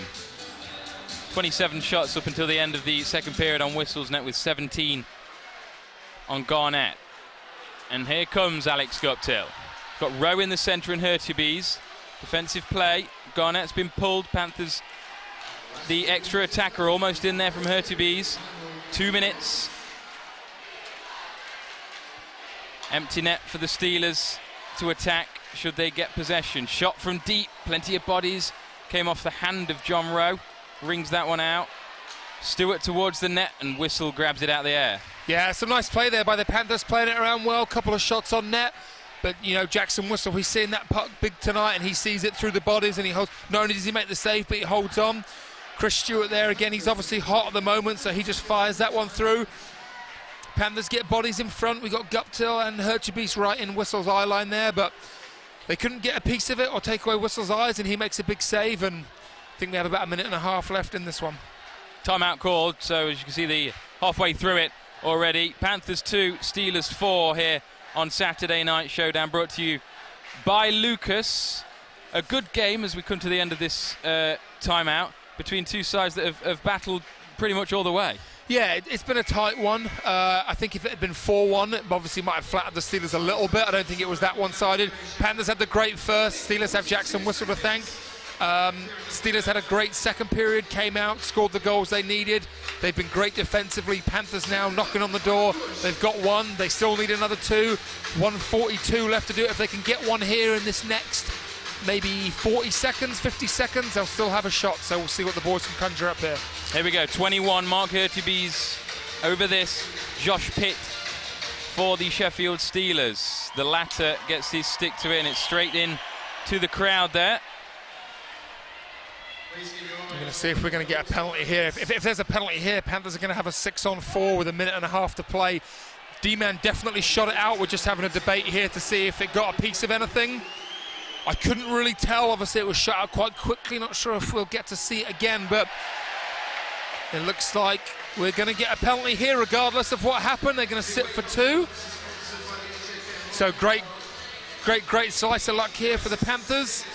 Yeah, that goes straight out. You see Kovacs in on the forecheck, but he didn't get a piece of it. And that one goes out, so Aaron Johnson fires that one out. Panthers have 1:39 here. They'll leave Garnett at the bench by the looks of it and have the 6-on-4. So I know we have a few plays drawn up for this situation, so I'm sure the boys are well drilled. And we can see if we can execute one here in the next minute. Now then, 1:39 remains. Panthers 2, Steelers 4. 6 out there for the Panthers, 4 plus Whistle for the Steelers. Panthers win the face-off, crucially. Stewart, Pither, Hurtubise, Kovacs, Rowe and Guptill out there. Here's Justin Kovacs, Stewart. Fans get behind the Panthers. Towards and across, Kovacs on the back door. Still alive over there with Hurtubise. Off the boards there. And Martinelli all the way up the other end of the ice. And that is how you finish a game from Ryan Martinelli. Yeah, he ices this one from his own end. Great play by him. And you know what? Even though we had the power play, which is obviously a huge advantage, sometimes when you have the goalie out, you almost don't want it because now they can shoot it down the ice. If that doesn't go in, it's not icing. So you can just keep firing him down the ice. But Martinelli, probably not known for his goal scoring, but he rips that one right in the middle of the net from his own end. And you see there Tom Barrasso having a word with him. He's probably very thankful he fired that one in. And yeah, the Steelers are going to get the win here, 5-2. And yeah, all credit to him. You know, Panthers had it set up. They had a couple of good looks there. Couldn't get it in the net. And then a little bit of a bounce there off the Zamboni door right to Martinelli. And he rips that one into the unguarded cage. And that's going to do it for this one as the final minute ticks down here. Tim Billingsley in possession for the Panthers. Here's another chance for Pellini, straight on, and the rebound as well. Jackson Whistle proving crucial tonight for the Sheffield Steelers. I would be very surprised if he doesn't get their player of the game. Yeah, even in a situation where the game's probably out of reach now, even if he had scored, you know, Pellini, one of our best attacking options there in one-on-one, and Whistle makes a good save. Final 30 seconds then. Panthers looking to scratch away, perhaps get another goal here going into Wednesday's game against Cov. Steelers fans to our left, obviously in high spirits. Henderson, Farmer, Pellini, shot comes in, and then, as if it was written, Jackson Whistle with the final save in the final 5 seconds. Yeah, again, yeah, like you said, he started this one off in the first with a great 21 or 20 saves, and then he finishes off with a nice save there. That's probably going to do it. And yeah, say tip your hat to Jackson Whistle and the Steelers. They've been great. And we'll move on to Coventry on Wednesday, and I believe they're got Coventry tomorrow. Pellini then will finish this game off. Down up against the boards down there. The Nottingham Panthers 2, the Sheffield Steelers 5 is the final from this, as we see the Steelers celebrations there all flocking to the man wearing number 1. Yeah, and obviously undoubtedly he's going to be there, like you said, their first star of the game. And he was their star of the game. He was probably the difference. You know, Garns, to be fair, was really good as well, but he was pelted with a lot more rubber tonight, and he made some huge saves. Obviously, Owens has to get you know, a lot of credit too. 2 goals. I thought Dowd was good in his return, considering he's been out for 3 or 4 weeks at least. They kind of did it by committee. They blocked a lot of shots. They were good on the kill. And, you know, Panthers just couldn't break them down. Didn't have the offensive, well, I mean, they had the offensive chances, but they just couldn't get one by Whistle to start with, and it kind of dried up after that first period. And fair play to the Steelers. They're going to walk out here with 2 points. Good for Chris Stewart to notch a goal late on there after falling pretty ill. Yeah, you have to give Stewie huge props for that. You know, he's been in bed for the last 2 or 3 days. Probably hasn't eaten, hasn't drank, has barely moved. But you know what? He comes in, he puts the gear on, and he gives 100% for the boys. He gets a goal. He was physical. You know, he did everything he could do tonight. So, you know, huge praise for him as well. Just a shame we couldn't find a few more goals tonight. Saturday night showdown brought to you by Lucas. Tuning in from all across the world, there is Chris Stewart there, Robert Dowd skating past him, the Steelers man who also returned from injury. Not as much of an impact as we perhaps anticipated at the start, but as we say, it was Jordan Owens wearing 23. They got a couple of goals in the second period that really put the Steelers up in this one. Yeah, like you said, Dowd didn't have a massive impact on the score sheet, but he does the little things right. He skates so well, he makes plays, he's so smart defensively. He probably doesn't get the credit he deserves defensively, and he's just, you know, part of the unit there that did a great job. But like you said, Owens, Whistle, they're all great tonight, so we'll see who gets it. And yeah, there as you predicted, coming forward is Jackson Whistle. You must have had games like that as well, where nothing gets past you, really. I think sometimes you just get in a groove. Sometimes, you know, you feel great. You know, games he'll make those saves, other games he won't. It's the same for every goalie, and tonight it all fell in place. He's been really good lately, though, I will say that. Since you know, the other goalie departed there, Climby, he's been winning them games. He won a game in Coventry, he beat us last week, and he's been great again tonight. And it just seems like, you know, he's been good all year, but when it's come down to the clutch this end of the year, he's really turned it up a few notches. Yeah, he's been great tonight, and he was definitely the difference. Steelers fans to our left, to a man on their feet for their netminder Jackson Whistle, who'll be last off the ice there for tonight's visitors. And then we see the Panthers award given to Chris Stewart for that goal, and of course his comeback from illness that we literally just spoke about. Yeah, I think quite rightly so. You know, I couldn't really pick anybody out that had an outstanding game, but you know, he scored a goal. He had a couple of other chances. He was physical. He kind of did everything he could. And yeah, I think that's a great nomination as well there for the Panthers. 5-2 then the final. Perhaps, maybe not a 5-2 game, but I suppose it was in the end, really, wasn't it? Yeah, I think, you know, it could have been so different if Lakovic puts that one in, or Whistle doesn't make that save, I should say, and maybe another one goes in. Maybe the Panthers are up 3-1 at the end of the first instead of tied 1-1. and it's all different. It's a game of inches. It's a bit of a cliche, but for us at the moment, we're obviously struggling with a little bit of momentum and trying to get that confidence up. And it's those things, like you say, when things aren't going your way, they're not going your way. It did tonight for the Steelers. After a period, it could have been a lot different, but it's not, and that's the way it's going. And we've got to find a way to change it. Another great crowd again. They kept with us. They were loud and proud again, as the boys salute them as they go off, and hopefully we can turn the ship round on Wednesday. Well, we see the fans sounding their appreciation for the Panthers players. A 5-2 loss against your nearest and dearest rivals, and the fans are still clapping you. So it shows that they put a shift in. Yeah, definitely. I mean, you could never fault the effort, the commitment. There were shot blocks. It was, whistle was great. There are a lot of things you can point at. Again, at the end of the day, it's sport, and you can't always say you're going to show up and win just because you're at home and you're higher in the league. Steelers did a great job. They came in and played well. We didn't quite have it tonight. We didn't do enough to get over the line, but we'll come back on Wednesday. And yeah, we'll try and get it done on Wednesday night. Thank you to everybody for joining us then on Saturday Night Showdown. It's brought to you by Lucas, trusted for over 140 years. We hope you enjoyed tonight's show, but as always, the best way to watch the Panthers is live, and you can do that this Wednesday against the Coventry Blaze. So don't miss out and get your tickets, and we will see you on Wednesday.